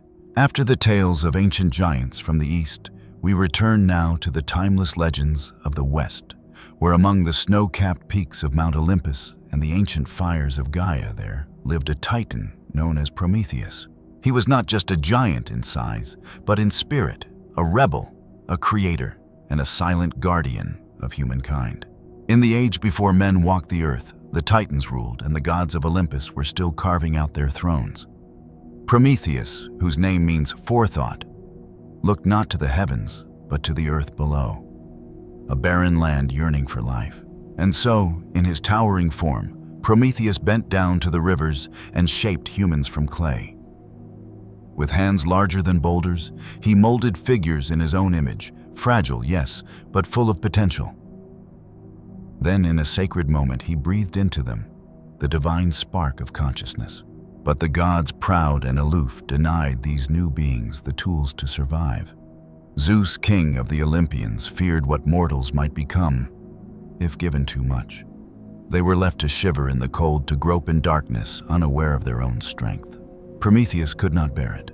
Defying the will of Zeus, he climbed down the heavens, stole a flickering flame from the chariot of the sun, and carried fire down to mankind. Not just physical fire, but the light of knowledge of art, science, cooking, crafting, and civilization itself. It was a gift that changed everything. Humans built homes, forged tools, warmed their bodies, and began to dream of more. The world lit up with ambition and imagination. But such defiance would not go unpunished. In a rage, Zeus chained Prometheus to the peak of Mount Caucasus, where each day an eagle, the sacred bird of Zeus, would descend and devour his liver. Each night the organ would regenerate, and the torment would begin anew. Yet even through centuries of pain, Prometheus did not beg for mercy. He endured in silence, proud of the flame he had given, watching from afar as humankind rose from weakness into wonder. In some versions of the myth, it was Heracles, another hero of mighty strength, who finally broke his chains, striking down the eagle and setting Prometheus free. But even before that moment, Prometheus was already a symbol of sacrifice, resilience, and rebellion for a greater good. A giant, not just in body, but in courage. A god who loved mortals more than power. And because of that love, we still carry his fire today. The giants of the Mahabharata, Rakshasas of ancient India. From the lofty peaks of Mount Caucasus, where Prometheus endured his eternal punishment, we journey now across time and space to the lush, sacred lands of ancient India, where the mighty verses of the Mahabharata still echo through the ages. Among its many wonders, the Mahabharata speaks of an ancient race known as the Rakshasas, giant beings of tremendous strength and mystical power. But unlike the Titans or Jotun, these giants were not bound by a single nature. They were as diverse as the stars, ranging from terrifying monsters to noble protectors, from shape-shifting warriors to cunning sorcerers.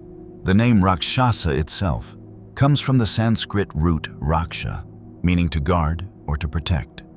Yet ironically, in many tales, they are also the ones who bring destruction and chaos, beings born from the breath of Brahma himself, tasked at first with protecting the cosmic order. But over time, many turned toward darker desires.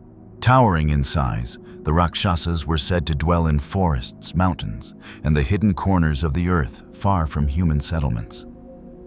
They could change form at will, grow to the size of clouds, and move as fast as thought. Some had multiple heads, burning eyes, and fangs like daggers. Others walked among humans unnoticed until their true nature was revealed. One of the most famous Rakshasas in the Mahabharata was Bakasura, a massive man-eating giant who terrorized the town of Ekachakra. He demanded daily offerings of food and eventually human lives. It was Bhima, one of the five heroic Pandava brothers, who confronted him in a battle of epic proportions.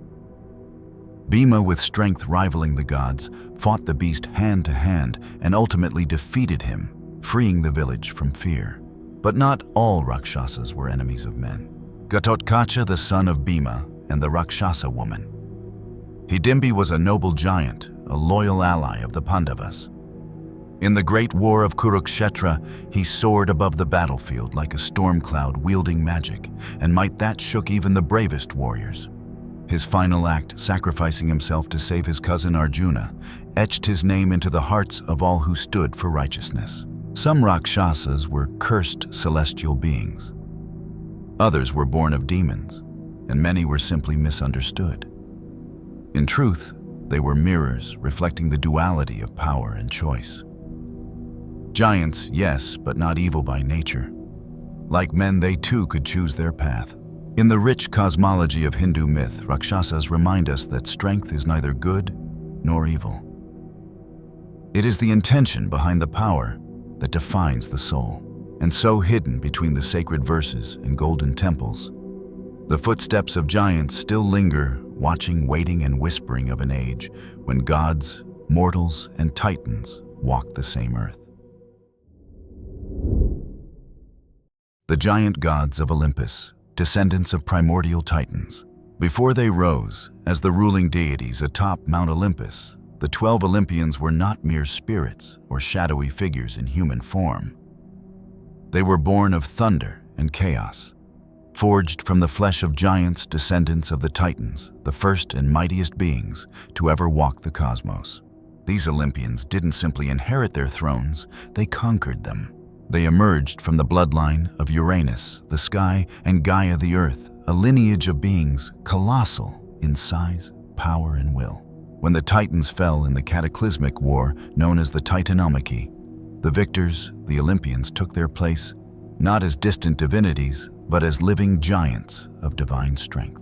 Zeus, king of the gods, was not merely the ruler of Olympus, he was its storm-crowned architect, the force that ended an age. Born of Cronus the Titan and hidden as an infant to escape being devoured by his father Zeus, was raised in secret and nourished by sacred goats and nymphs. When he came of age, he returned not as a boy, but as a tempest made flesh. With the thunderbolt in his grip, a weapon forged by the Cyclopes in the heart of Tartarus, Zeus could rip the sky open with a single throw. In battle, he broke mountains, leveled armies, and commanded lightning as if it were an extension of his wrath. But it wasn't just his power that made him king. It was his strategy, his charisma, and his divine authority that bound the other gods to his cause. He overthrew Cronus, led the gods in the Titanomachy, and forged a new world order where the sky belonged to him. Poseidon, his brother, was no less a giant in might, but his domain was darker, deeper, and far more unpredictable. Lord of the oceans, Poseidon was a seismic force, the very embodiment of chaos beneath the waves. With his three-pronged trident, he could raise continents, unleash tsunamis, or split the seabed in rage.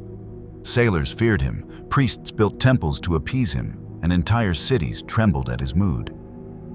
But Poseidon was also the creator of mythical beasts. It was he who gave birth to the winged horse, Pegasus the Cyclopes, and the monstrous Polyphemus. He ruled not just water, but the elemental fury of the earth itself. Volcanoes, seaquakes, and shifting tides all answered to him. Even the gods tread lightly around Poseidon, for beneath his salt-streaked beard and stormy eyes lay a power ancient as the sea itself, and a temper as merciless as the abyss. Hades, lord of the underworld, commanded the realm of the dead, with a gaze as deep as eternity. Though often hidden in shadows, his dominion stretched to the very roots of the world, his presence unshakable and vast. Hera, queen of Olympus and goddess of marriage, towered in both stature and influence. Her wrath could bring chaos among gods, and her grandeur was rivaled only by her cunning. Athena, goddess of wisdom and war strategy, emerged fully armored from the forehead of Zeus. She was equal in might to any war god, her intellect matched only by her precision in battle. Ares, god of war, was a towering figure of bloodlust and rage, thundering across battlefields with the force of 10,000 soldiers. Apollo and Artemis, twins of the sun and moon, shone with celestial brilliance. Apollo could pull the sun across the sky, while Artemis, with her silver bow, could bring eclipses and midnight hunts across the heavens. Hephaestus, god of fire and forge, built divine weapons and crafted Olympus itself. His anvils rang beneath volcanoes, shaping tools and armor fit only for gods of his size and strength. Demeter, Hestia, Aphrodite, Hermes, and Dionysus each governed a vital aspect of the cosmos, and though their domains differed, they too possessed the overwhelming scale and essence of ancient divinity. These were not gods who whispered from the clouds. They stood among mountains with voices that made the heavens quake and footsteps that shook the earth. When Zeus overthrew Cronus and led his siblings in the Titanomachy, it wasn't a war of good versus evil. It was a war between giant generations, a celestial rebellion where one line of colossal beings challenged and overpowered the last. Thus, Olympus itself was not merely a palace in the sky, it was the fortress of a new pantheon of giants, radiant and terrible divine, yet deeply rooted in primordial power. Their reign wasn't born from peace, it was carved from conquest. And their presence in myth reminds us the gods we worship once walked the earth as giants. The legend of the bloodthirsty, red-haired giants is more than just a myth. The Paiute are a Native American tribe from the northern region of the United States. Like many ancient peoples, they have a rich tradition of myths and folklore passed down through generations. Among these stories, one of the most enduring is the tale of the red-haired giants, known as the Sai-Te-Ka, a name still spoken with awe and fear. According to Paiute oral tradition, the Sai-Te-Ka were a race of giant beings who once coexisted with the Paiute people in North America. Though few in number, they were massive in size, with striking red hair that set them apart. But what truly made them terrifying wasn't just their size, it was their insatiable thirst for blood. The Sai-Te-Ka were said to frequently attack nearby tribes, especially the Paiute, to hunt and eat human flesh. In fact, during times of famine, the Sai-Te-Ka were rumored to even turn on one another, resorting to cannibalism. Strikingly similar stories also appear in the oral traditions of the Aztec and Maya accounts of battles with man-eating giants that haunted their lands. The name Sai-Te-Ka itself comes from the Paiute language and roughly translates to tule eaters, referencing their habit of crafting rafts and canoes out of tule reeds to travel across Lake Humboldt or escape pursuit. These giants were often said to kidnap women who gathered reeds near the lake, fueling generations of fear and hatred. According to historical accounts, including those of Sarah Winnemucca, Hopkins' daughter of a Paiute chief, the animosity between the Paiute and the Sai-Te-Ka was intense. She once said, "I have a red dress that I never wear." We call it the mourning dress because the color red reminds us of those savage giants. Eventually, the Paiute, tired of the bloodshed and terror, organized a final campaign. They drove the Sai-Te-Ka into a cave where the remaining giants refused to surrender. The Paiute, determined to end the threat once and for all, set fire to the cave, killing all who remained inside. A massive earthquake later sealed the site, and with it, the last known remnants of the Sai-Te-Ka were lost, or so it was thought. Until science caught up. Surprisingly, this tale is not entirely dismissed as fantasy. In fact, modern archaeology has uncovered compelling evidence suggesting there may be truth to the Paiute legend. The cave described in the oral history is believed to be Lovelock Cave, also known as the Horseshoe Cave, located in Nevada. Roughly 12 meters deep and 18 meters wide, the site was first disturbed by guano miners in 1911. Unfortunately, many ancient artifacts were destroyed before professional archaeologists were brought in. By 1912, excavations began in earnest. Researchers uncovered over 10,000 relics, including reed duck decoys, oversized sandals, woven baskets, and other artifacts, many dating back 2,000 years. One of the miners, James H. Hart, later wrote in his memoir that he personally discovered a giant skeleton with red hair standing over 2 to 3 meters tall. Others have since reported enormous sandals, some nearly 15 inches 38 centimeters long, far too large for any average human foot. These artifacts are now on display at the Nevada Historical Society Museum in Reno, where they have remained since 1952. During the 1970s, additional giant bones were discovered near the Amazon, offering even more evidence that giant humanoid beings may have once walked the earth and that the Ka were not mere fantasy, but a forgotten chapter in human history. Still, our understanding of these red-haired giants remains limited and incomplete. With advancing scientific techniques, researchers hope that one day we'll finally uncover the full truth behind the Ka, and perhaps unlock the greater mystery of the giants that once roamed our world. From ancient legends passed down through generations to tangible archaeological discoveries, giant bones, enormous sandals, strange artifacts buried in forgotten caves. Everything seems to point toward one truth: giants may have truly walked the earth. While modern science continues to debate the evidence, sites like Lovelock Cave in Nevada, mysterious valleys in Turkey, and shadowy corners of the Amazon rainforest offer clues too compelling to ignore. Perhaps these towering beings once lived among humans, their memory etched into myths, epics, and stone now slowly resurfacing through layers of time. One thing is clear when myth meets archaeology: what once seemed impossible begins to feel undeniably real. The mystery of the nearly 4-meter giant, killed by U.S. Special Forces. For centuries, stories of red-haired giants have circulated among indigenous tribes and ancient civilizations, from the Ka, cannibal giants, feared by the Paiute in North America, to mysterious skeletal remains found across the Americas. These legends often depict towering beings with flaming red hair, extra digits, immense strength, and a terrifying appetite for human flesh. Most dismiss them as myth. But then came a story that shook even the most skeptical minds, a tale whispered from the mountains of Afghanistan. In 2002, during the height of the U.S. military campaign in Afghanistan, a bizarre report began to emerge among American servicemen. It centered on a classified mission near Kandahar in the country's mountainous southern region. According to a former soldier's anonymous testimony, his Special Operations Unit had been dispatched to investigate the sudden disappearance of a previous patrol.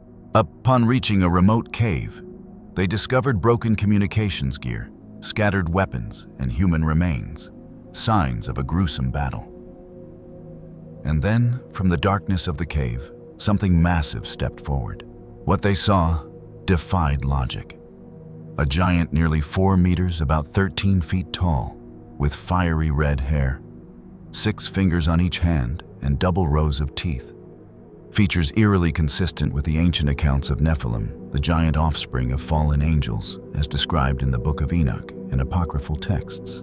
The creature carried a massive spear, and before the team could react, it impaled one soldier referred to only as Dan with a single blow. A brutal firefight erupted. According to the story, it took over 30 seconds of sustained gunfire from multiple weapons, including M4 rifles, a Barrett 50 cal sniper rifle, and grenade launchers, to bring the giant down. After neutralizing the threat, the team called in a CH-47 Chinook helicopter. Using cargo nets, they extracted the body, allegedly weighing over 500 kilograms, more than 100 pounds. But once the mission ended, they were ordered to remain silent. The body was reportedly transported to a secret military base and never seen again. Some soldiers later claimed they were forced to sign non-disclosure agreements, forbidding them from speaking of the encounter. Years later, this account surfaced through interviews, podcasts, and alternative media, most famously through Al-Naum's Marzulli's series, The Watchers. Though unverifiable, the consistency in details across different anonymous sources kept the legend alive. Officially, the U.S. Department of Defense has denied the existence of such an incident. There is no public record of a soldier named Dan killed under such circumstances, and skeptics quickly labeled the tale a military urban legend. But believers point to the uncanny alignment between this story and ancient records of red-haired giants across the globe. The giant of Kandahar may not appear in mainstream history books, but among those who serve the tale persists. And it continues to provoke a chilling question. What if the giants of myth never truly vanish? And if they walk among us, hidden, deep in uncharted wilderness, or buried beneath centuries of silence? What else might be out there? Our journey into the world of ancient giants doesn't end here. In the next chapter, we'll uncover the colossal legends of Africa and the mysterious beings said to have ruled the lands before mankind ever claimed it. Stay with us. The mystery of the giant skeleton lake, hidden in the Himalayas. High in the Indian Himalayas, nestled at an altitude of over 5,000 meters, around 16,500 feet, lies a glacial lake so remote and desolate it remains frozen most of the year. But when the ice begins to melt, usually in the late summer, it reveals something far more chilling than the frigid air, hundreds of human skeletons scattered across the lake bed. Welcome to Rupkund, also known as Skeleton Lake.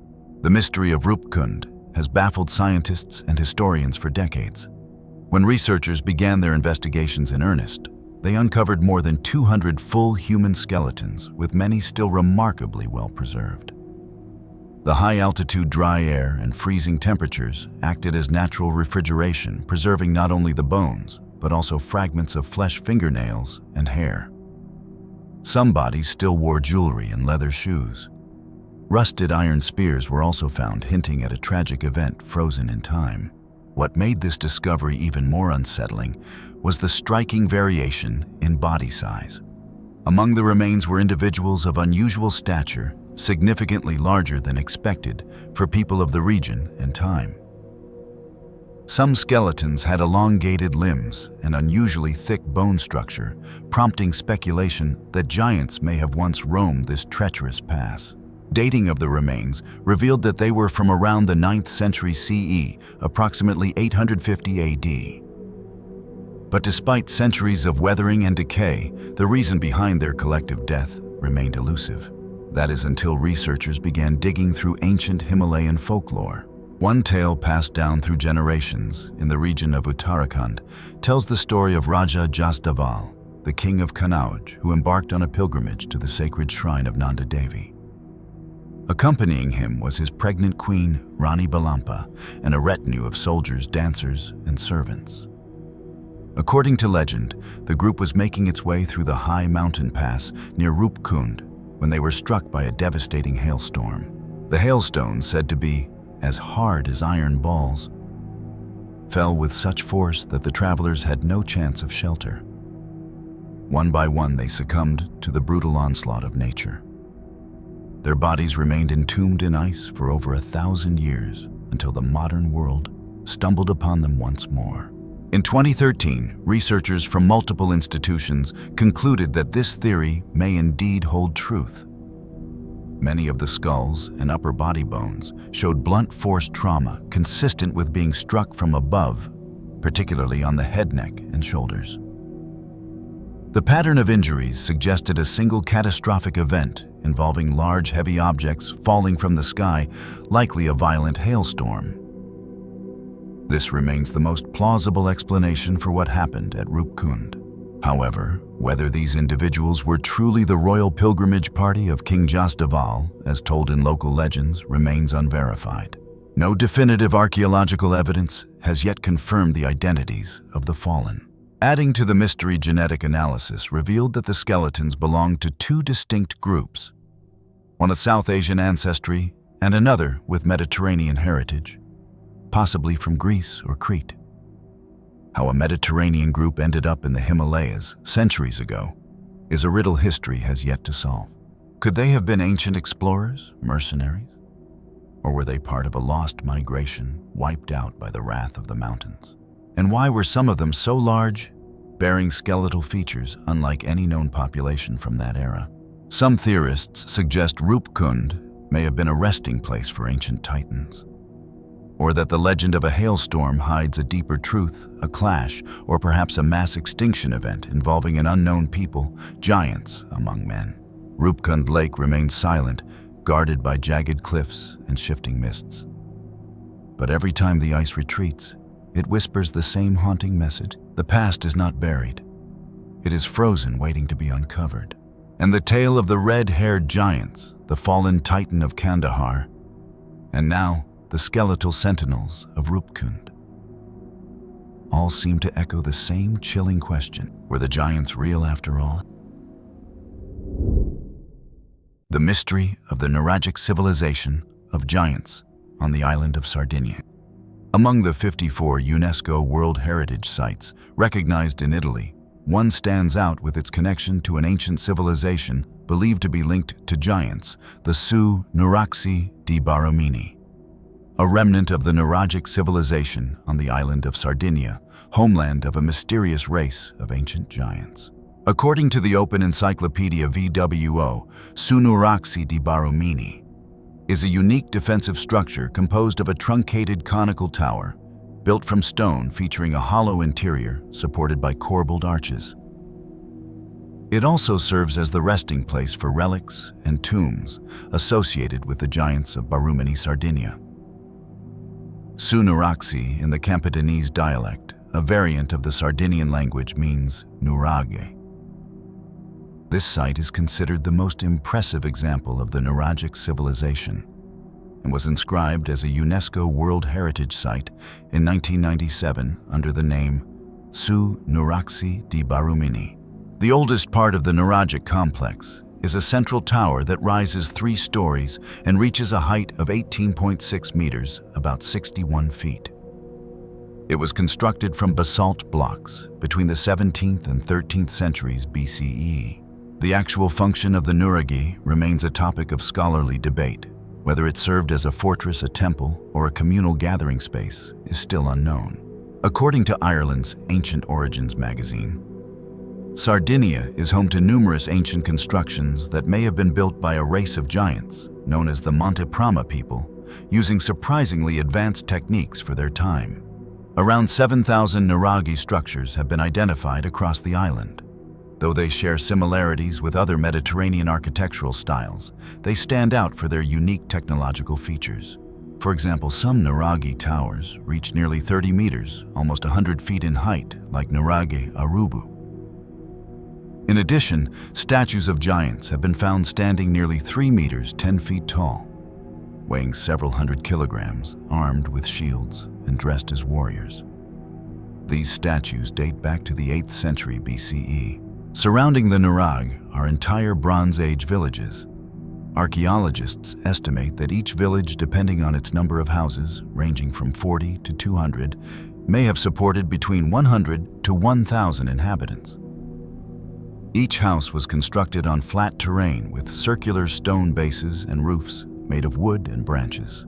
In addition to the Nuragi towers, Sardinia is also home to another remarkable archaeological site, the Santa Cristina Holy Well, which features an unusual structure completely different from that of ordinary wells.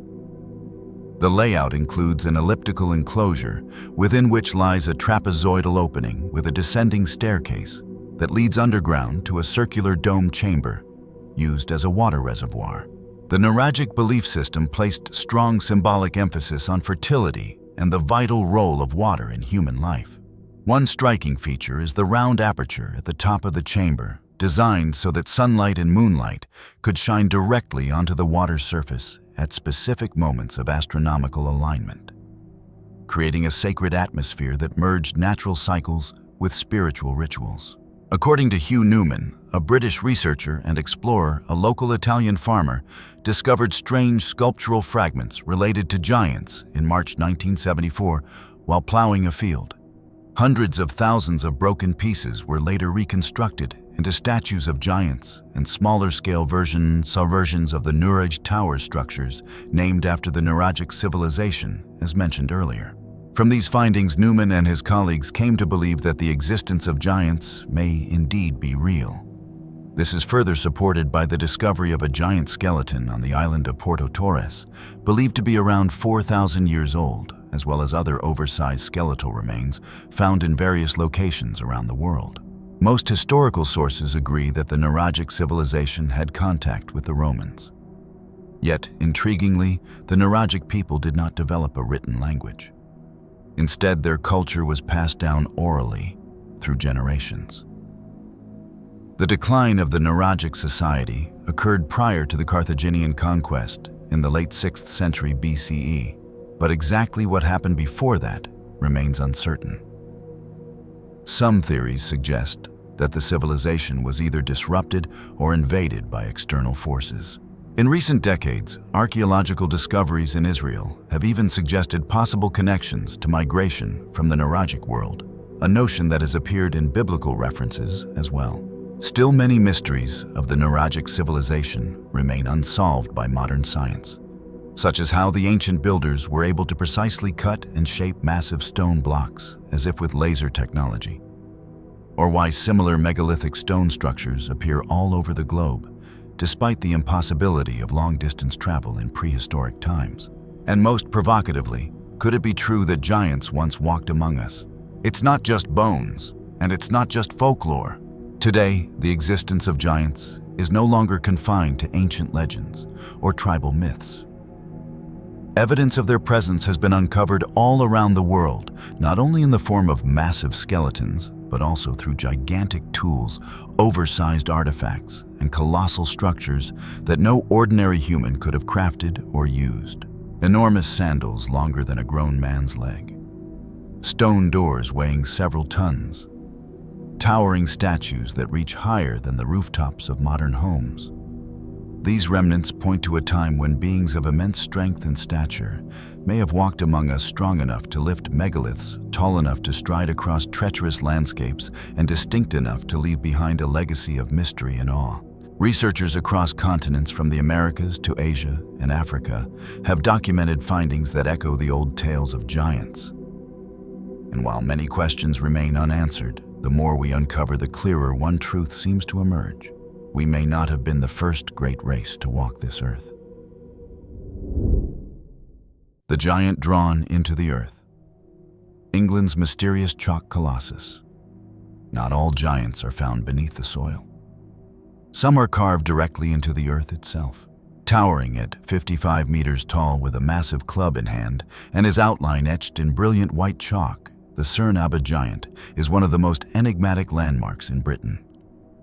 Located on a hillside near the quiet village of Sardinian in Dorset, this colossal naked figure has puzzled scholars, locals, and travelers alike for centuries.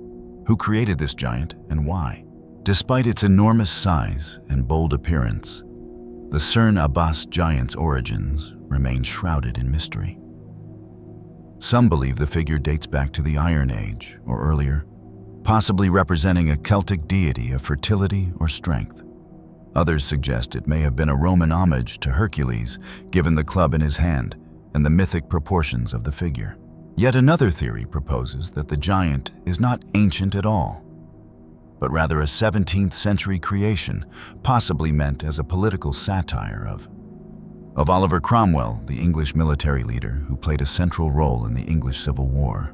If true, the giant may have been a bold, perhaps even rebellious statement etched into the land itself. But no definitive records exist. No one truly knows when or why this giant was carved. Even its preservation is curious. Over the centuries, locals have regularly scoured the chalk lines to keep the figure bright and visible, suggesting the image held some lingering cultural or spiritual significance, even if its meaning was lost. Recent archaeological studies using optically stimulated luminescence dating have yielded surprising results. Researchers now believe the figure may date to the late Saxon period around the 10th century, though the site may have held sacred importance long before that. As with so many relics of the past, The Surtr giant leaves us with more questions than answers. Was he a god? A warrior? A joke or a protector etched into the land to watch over the valley? Whatever his origin, the chalk giant remains one of Britain's largest and most enduring mysteries. A silent colossus carved into the hillside, gazing across the centuries, challenging us to remember what has been forgotten. The Giant of Atacama, Chile. Among the driest deserts on Earth, where no rain has fallen in decades, lies an enormous figure etched into the desolate hillside, a giant whose origins remain cloaked in enigma.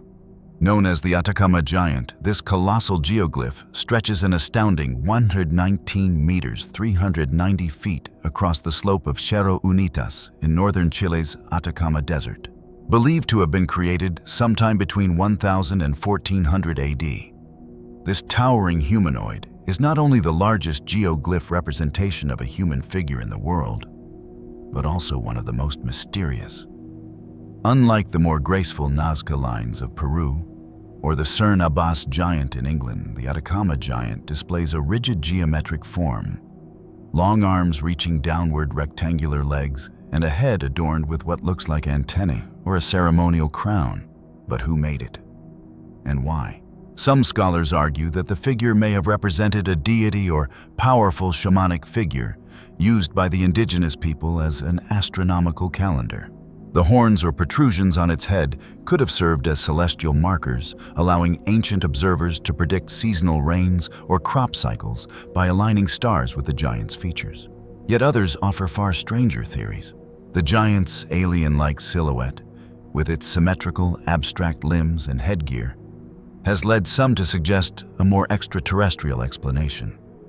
Could it be a tribute to sky beings once believed to have visited Earth? Or even a message directed outward, meant to be seen not from the ground, but from the sky? Despite decades of speculation, the true purpose and identity of the Atacama giant remain elusive. No written records exist to explain its creation. No definitive cultural link has been established. All we know for certain is this someone over 600 years ago painstakingly carved this massive, deliberate figure into the earth, in one of the most inhospitable places on the planet.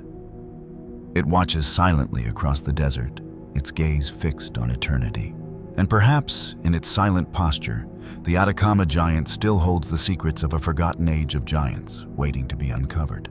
From the silent slopes of the Atacama Desert to the sun-scorched plains of ancient Egypt, the legacy of giants takes yet another form, this time carved not into earth, but standing tall in stone. The Colossi of Memnon, Egypt. Rising majestically from the sands of Luxor, the Colossi of Memnon are two enormous stone statues that have withstood over 400 years of time, war, and weather. Each statue stands at an imposing 18 meters, nearly 60 feet tall, carved from single blocks of quartzite sandstone that were transported over 675 kilometers from quarries near Cairo, all without the aid of modern machinery. They depict Pharaoh Amenhotep III, who ruled Egypt during the 14th century BCE. Yet their sheer size and endurance have fueled legends that stretch far beyond historical fact. In Greek and Roman times, these statues were believed to represent Memnon, a mythical Ethiopian king and warrior son of the goddess Eos, the Dawn. According to legend, Memnon led his armies to aid Troy and was slain by Achilles. After his death, Eos wept so deeply that her tears became the morning dew. The Greeks claimed that one of the statues, after being damaged in an earthquake, began to sing at dawn, producing a strange whistling or musical tone as the rising sun warmed the stone. To the ancients, this haunting sound was seen as Memnon, greeting his mother, the goddess of the dawn. This mysterious phenomenon transformed the Colossi into a site of pilgrimage, where travelers and rulers, including Roman emperors, would come hoping to witness the statue's ethereal song. Though the singing ceased after a later restoration, the legends never died. But beyond the myths lies another enduring question. How did ancient builders move and raise such gargantuan blocks without cranes or advanced technology?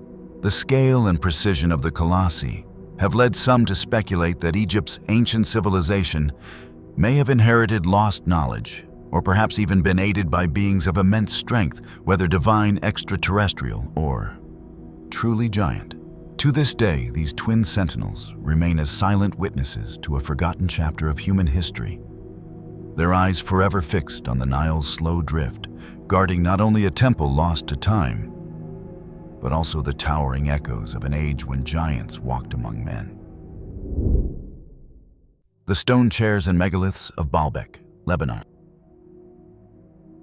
In the wind-swept plains of the Vaca Valley in eastern Lebanon, hidden amid the ruins of ancient temples and time-worn columns, lies a place so massive, so impossibly constructed, that even modern engineers find themselves humbled by its scale. This is Baalbek, a site long revered as the City of the Sun, but more famously whispered about as the City of Giants. At the heart of this ancient complex stands one of the greatest architectural enigmas the world has ever seen: the stone of the pregnant woman, a single block of stone weighing over 1,000 tons. Let that sink in. Not hundreds but thousands of years ago, someone not only quarried this unimaginable slab, but moved it and intended to lift it into place. This colossal megalith, measuring nearly 21.5 meters, 71 feet in length, is one of the largest stones ever carved by human hands. Nearby lie other stones, equally titanic, the Stone of the South and the Forgotten Stone, both weighing in excess of 800 to 200 tons. These giants were destined to be used in the construction of the Temple of Jupiter, once the grandest temple in the Roman Empire. But somehow were left in situ, abandoned mid-lift, as if the hands that carved them vanished without a trace. Even today, with all our cranes and hydraulics engineers admit, we could not easily replicate this feat. Not with this weight, not with this precision. The platform of the Temple of Jupiter itself, perched atop 3 neatly aligned stones, known as the Trilithon, stuns archaeologists with its mystery. Each stone of the Trilithon weighs nearly 800 tons, yet they are placed perfectly side by side, with such precision that a razor blade cannot slip between them. Beneath the Trilithon lies another set of equally massive stones, suggesting that the Romans, though credited with building the temple, may have simply built on top of something far more ancient, a foundation from an earlier and now forgotten civilization. Who moved these stones? How did they transport them across uneven terrain from quarries over half a kilometer away? Why build on such a scale, and for whom? Some theories suggest the use of long-lost anti-gravity technology. Others point to ancient astronauts or forgotten giants, literal or symbolic, who once walked this land. But even without resorting to fringe theories, the enigma remains powerful. There is no known documentation, blueprint, or inscription that explains how the people of Baalbek accomplished such an extraordinary feat.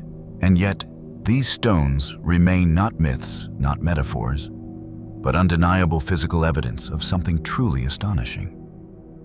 Something our modern minds still cannot fully comprehend. Standing before them, one can't help but wonder, was this truly the work of humans as we know them? Or could Baalbek be one of the last fingerprints of a lost race, giants in flesh or in knowledge, who once built as if the earth itself were clay in their hands? The oversized axes and tools not meant for human hands. If the massive stones of Baalbek whisper of a forgotten race of builders, then the tools left behind across the globe speak even louder, not in words, but in weight. Scattered across remote landscapes from the red earth of Texas and New Mexico to the windswept highlands of Africa and deep into the river valleys of India, archaeologists have uncovered axes, hammers, blades, and chisels so enormous that they defy all common sense. Tools nearly a meter in length, weighing up to 50 kilograms, far beyond the grasp of any ordinary human. These are not crude slabs of stone. They are carefully shaped, intentionally designed instruments. The blades are sharpened, the handles carved for grip.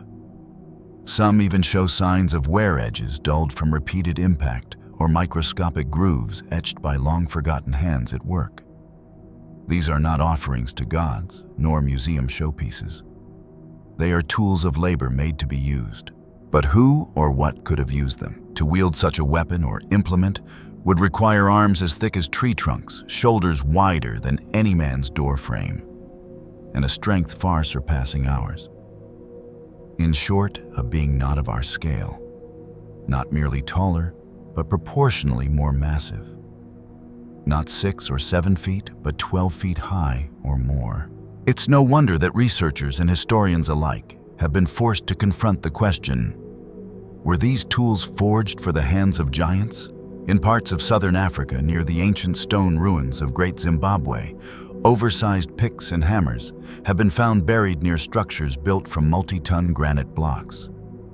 In Tamil Nadu, India, local legends speak of asuras, titanic beings who used weapons the size of palm trees.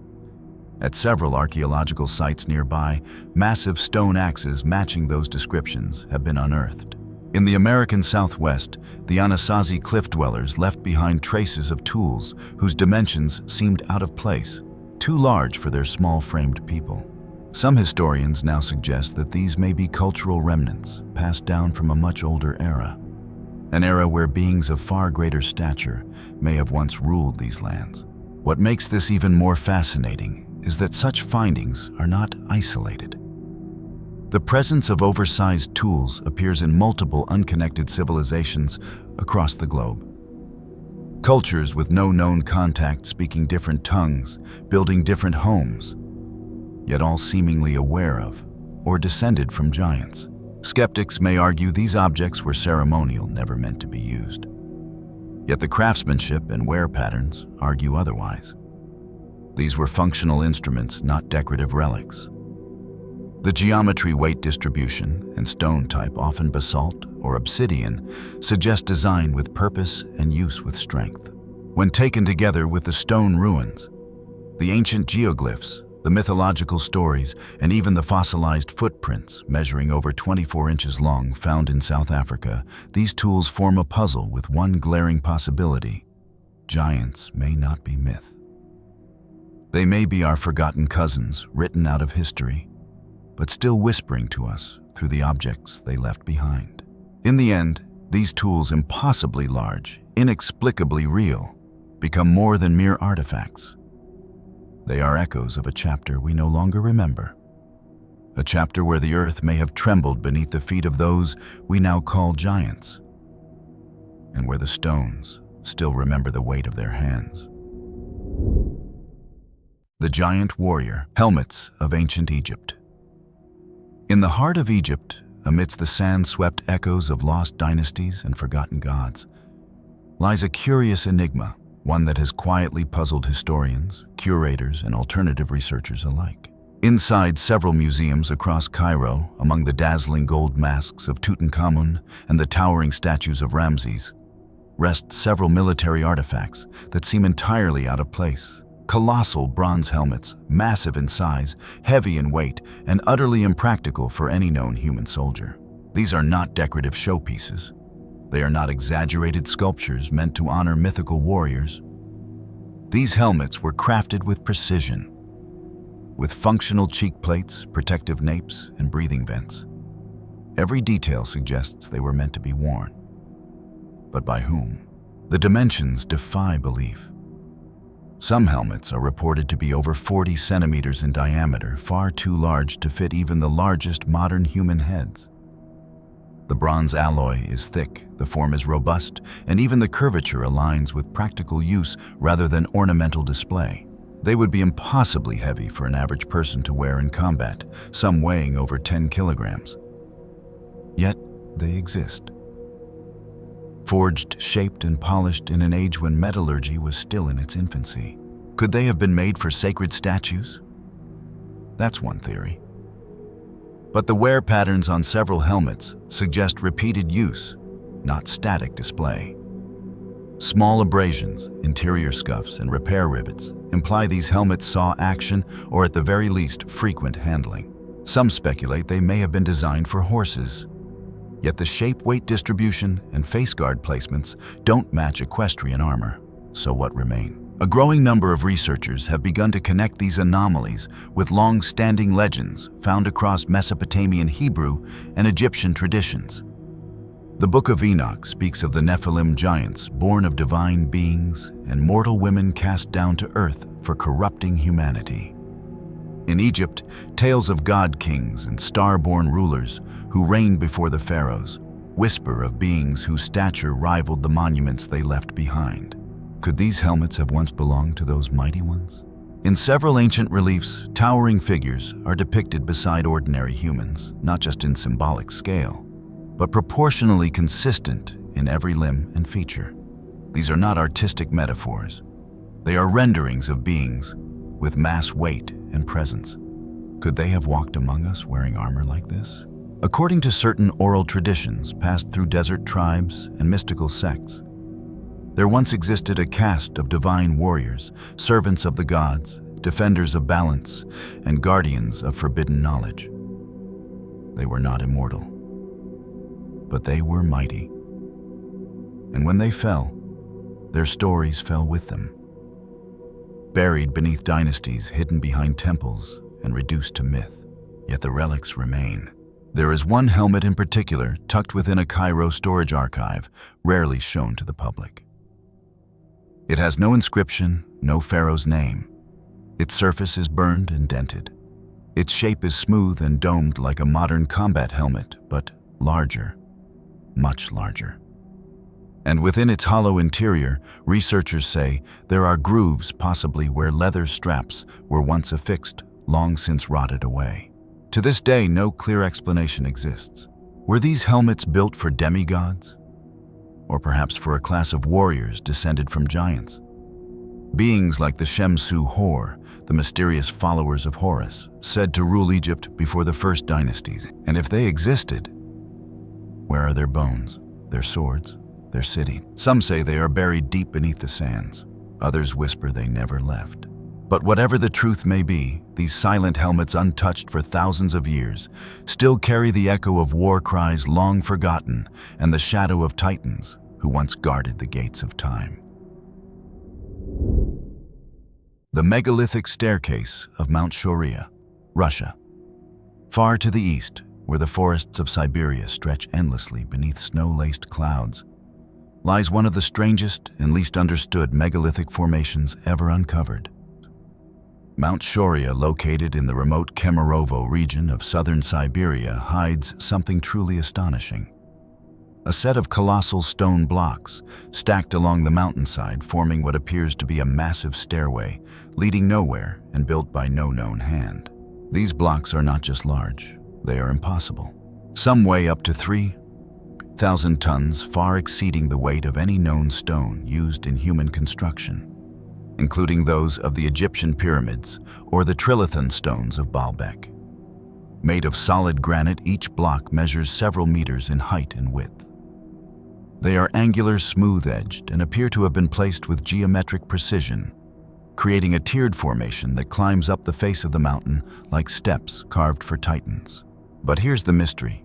There are no tool marks, no evidence of quarrying, no signs of chiseling, dragging, or carving. These blocks are not shaped to fit, they simply fit. As if lifted and set into place like pieces of a cosmic puzzle or stacked like stone Lego by a hand that defies time. Mainstream geologists suggest that the formation is natural, caused by millennia of geological fracturing and erosion. But even they admit the placement angles and arrangement of these stones are highly irregular and unnaturally consistent. Alternative researchers, however, are not so easily convinced. To them, Mount Shoria may be one of the last remaining traces of an ancient civilization, long lost to time, perhaps built by giants or by some race of advanced beings predating recorded history. How could humans, especially prehistoric humans, have transported, lifted, and arranged stones weighing thousands of tons without cranes, machinery, or even written records? And why build such a structure at all, hidden deep within the Siberian wilderness, in a region never known for urban settlements? Some point to legends from Siberian shamanic cultures that speak of the ancient ones, beings of massive stature and strength, who could move stone and shape the land. Others note that the location aligns with patterns of geomagnetic anomalies and underground mineral veins, suggesting a deeper, forgotten purpose. The site itself remains largely unexplored, overgrown with moss lichen and the weight of centuries. In the harsh Siberian winters, the stairway disappears beneath layers of ice and snow, silent, buried, watching. Was Mount Shoria once a fortress? A temple, a landing platform for something not quite human? Or was it quite simply the ruins of a stairway once walked by giants? No one knows. But as night falls on the endless Siberian taiga, and the wind howls between the trees, like voices from another age, the stones remain. Cold, immovable, timeless, waiting perhaps for their story to be told. The Giant's House. Gigantija Temples of Malta. From the frost-bitten granite steppes of Mount Shoria, we now drift to the balmy shores of the Mediterranean, to the tiny sun-kissed island of Gozo, part of the Maltese archipelago, where winds carry whispers from a time long forgotten. Here in a place where modern life hums quietly nearby, stands a structure that defies time, logic, and even gravity itself. The Gigantija temples, whose name means place of the giantess in the Maltese tongue, are among the oldest surviving freestanding buildings in the world. Older than the pyramids of Giza, older than Stonehenge, dated to around 3600–3200 BCE. This megalithic complex belongs to the Neolithic period, yet seems to emerge from a myth far older than history. And it is not just their age that stuns, it is their sheer scale. Massive limestone blocks, each weighing between 20 and 50 tons, are stacked in elegantly curved walls, so well balanced and precisely placed that they have withstood the harsh Mediterranean elements for over 5,000 years. Some stones stand over 6 meters tall, weathered by time, yet unmoved like the silent shoulders of ancient giants who never quite left. The complex consists of 2 interconnected temples, each with its own series of apses, courtyards, altars, and oracle holes. Spiritual spaces for rituals that remain a mystery. There are no written records, no scripts, no blueprint remains, only the stones and a story. According to local legend, these temples were not built by men at all, but by a giantess named Sunsuna. She was said to have built the entire complex in a single night, while carrying her baby on her shoulder and nursing him as she worked. With one hand, she stacked boulders, with the other, she soothed her child.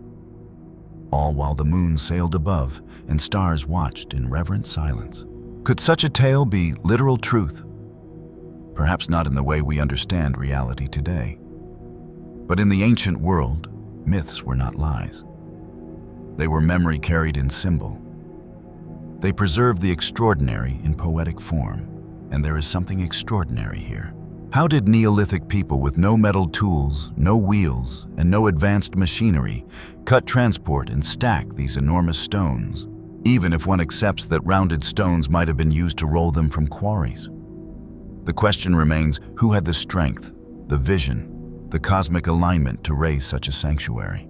Some researchers believe that the site was used for fertility rites aligned with solar and lunar cycles. Others suggest it was a ceremonial space devoted to the worship of a mother goddess. But all agree this place was never ordinary. To step inside Gigantija is to feel something stir beneath the surface of waking thought. A quiet awe. A lingering question, what kind of people walked here?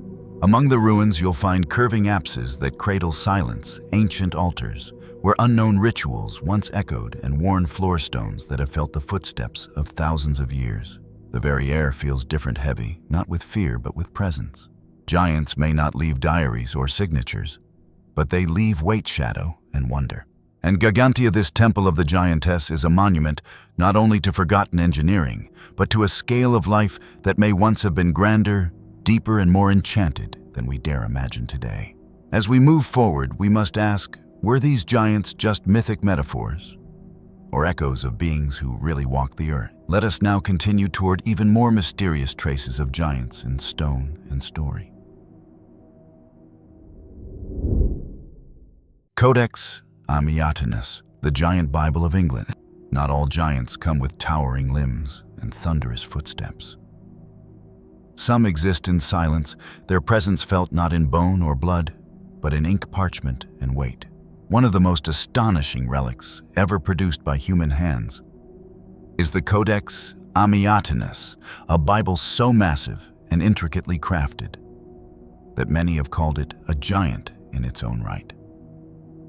Created around the year 700 AD in the monasteries of Wearmouth, Jarrow, in Northumbria, England, the Codex Amiatinus is the oldest complete surviving copy of the Latin Vulgate Bible. But its true wonder lies not only in its spiritual content, but in its sheer physical presence.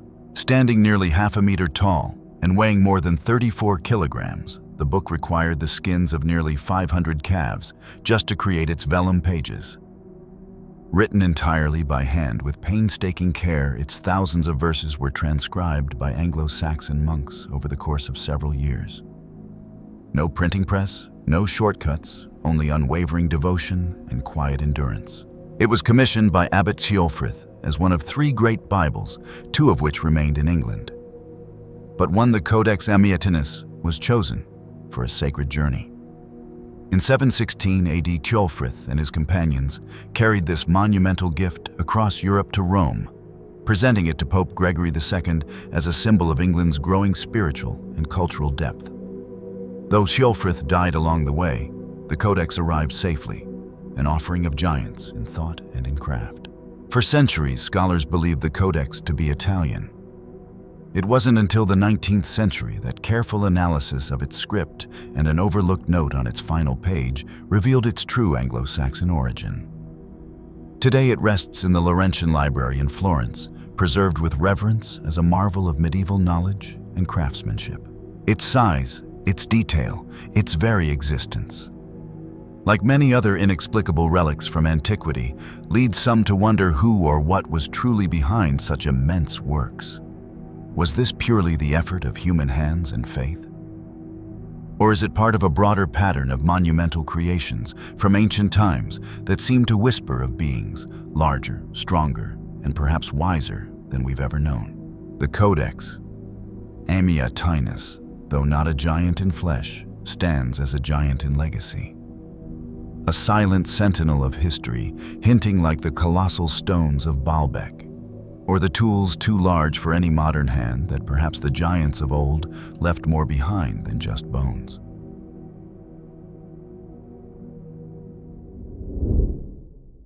Giant Bible of Mainz, the last monument of a giant era. In the twilight years of medieval Europe, just before the world shifted forever with the invention of the printing press, one final handwritten masterpiece stood as a towering monument to a bygone age.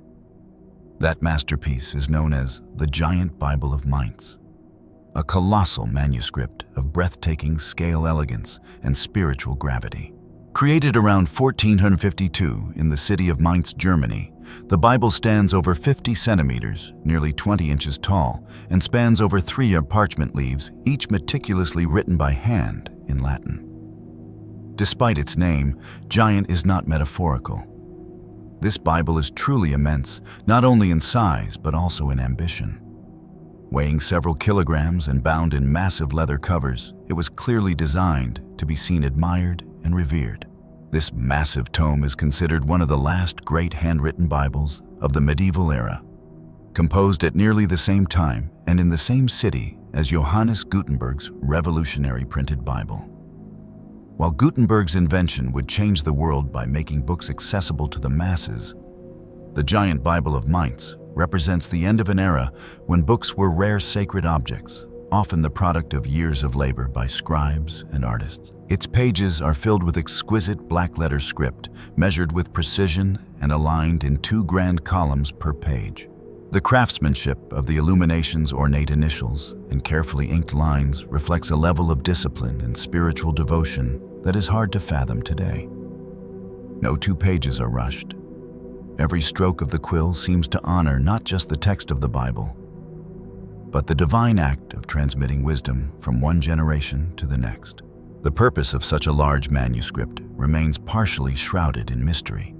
Some scholars believe it was designed for liturgical display, to be read aloud in cathedral services from a raised lectern. Others suggest it was an offering or diplomatic gift, perhaps meant to impress visiting dignitaries or clergy, with the wealth and spiritual devotion of the archdiocese. Regardless of its function, the Bible's scale makes it feel larger than life, as if it belonged not just to human readers, but to giants themselves. This notion is echoed in the mythos surrounding giant manuscripts across the ancient world. Texts so large and laborious to create that they were believed to be the work of divine hands or beings of immense power. The giant Bible of Mainz fits snugly into this legacy. It speaks to a time when Scripture was monumental, not just in theology, but in physical form. Today, the Bible is housed at the Library of Congress in Washington, D.C., where it continues to astound scholars and visitors alike. Its survival is miraculous. Unlike many illuminated manuscripts that were destroyed, recycled, or forgotten during the Reformation and the centuries of upheaval that followed, the giant Bible of Mainz endured.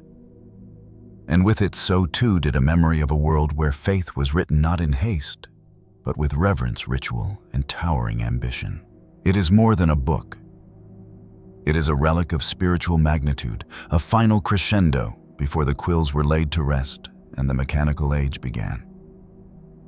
And for those who study the history of giants, not just the literal ones, but the intellectual and spiritual giants of old, it remains a powerful symbol of humanity's eternal yearning to capture the divine in form, ink, and monumental scale.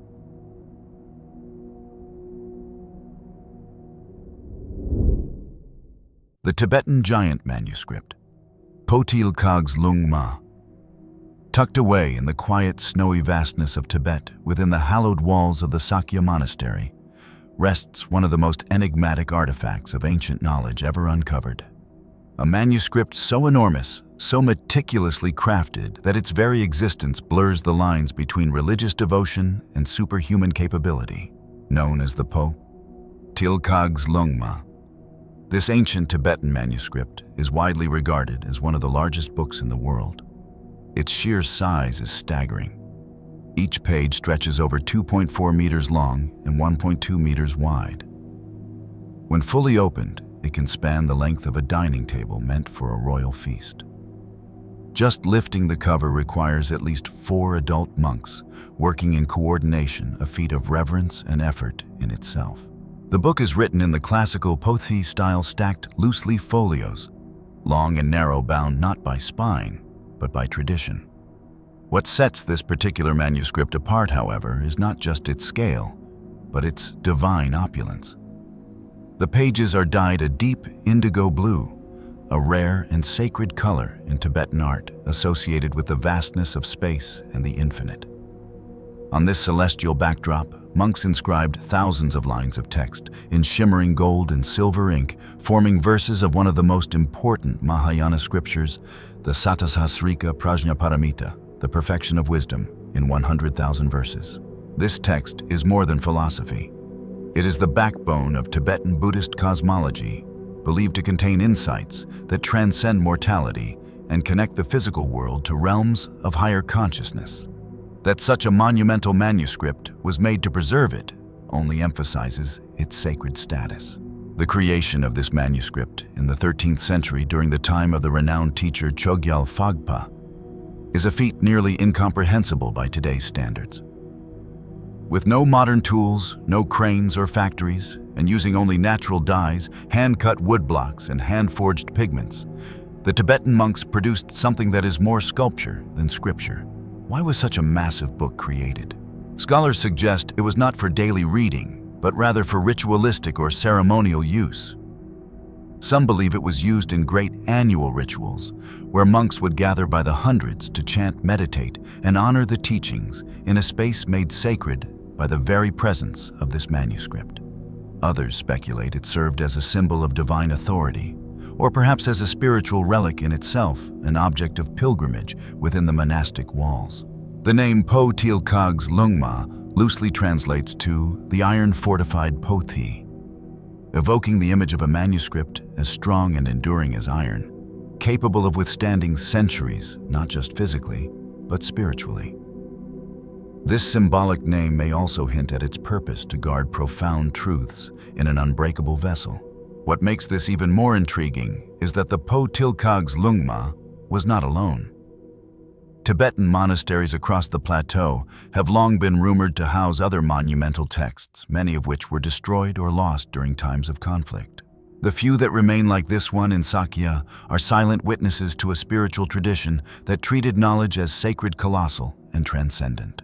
And when we place the Potilkag's Lungma alongside other ancient giant texts like the Codex Amiatinus of England or the Giant Bible of Mainz in Germany, a pattern begins to emerge. Civilizations across time and space created oversized books not out of vanity, but as acts of worship. The act of making something so large, so impossible, was itself a ritual of devotion, a declaration that what is contained within these pages deserves more than the ordinary. Could this also be interpreted through the lens of giant lore? Some fringe researchers and spiritual historians have argued that books of such immense scale might have been meant for beings larger than humans. Perhaps sages of legend deities or even remnants of a forgotten race. While this remains speculative, it is undeniable that such books transcend practicality. They are monuments of thought forged in ink and reverence for minds that sought to reach beyond the veil. Giants and the prophecies of the end times. When the ancient ones return. Throughout this journey, we've followed the footsteps of giants through crumbling ruins and impossible architecture, through myths etched into sacred books, and through bones unearthed in faraway caves. From the blood-stained tales of the red-haired Ka in Nevada, to the megaliths of Baalbek, to giant helmets found in the sands of Egypt, everything seems to whisper the same truth. Giants once walked the earth. But what if their story is not confined to the past? What if the giants are destined to return across various apocalyptic scriptures and forbidden texts? There lies a recurring prophecy, cryptic, controversial, and chilling. In its implications in the last days, the giants shall rise again. The Book of Enoch, Spirits of the Nephilim. One of the most direct sources for this prophecy is the Book of Enoch, an ancient text once revered by early Christians and still considered sacred in the Ethiopian Bible. Enoch, the great-grandfather of Noah, claimed to have walked among angels and witnessed the workings of heaven. In his writings, he tells of the Watchers' fallen angels who descended to earth and mated with human women, giving birth to a race of giants known as the Nephilim. These giants, according to Enoch, were immense in stature and ravenous in appetite, consuming all the resources of mankind, and eventually turning on both humans and each other. Their violence and bloodlust were so great that God sent the great flood to wipe them out. But their bodies were only flesh. Their spirits, Enoch says, were cursed to wander the earth, restless, bound to the world, and full of wrath. They would become evil spirits, stirring chaos, whispering to men, and waiting for the last days. Enoch 15:9-10 read, "And now the giants who are produced from the spirits and flesh shall be called evil spirits upon the earth, and on the earth shall be their dwelling." Evil spirits have proceeded from their bodies.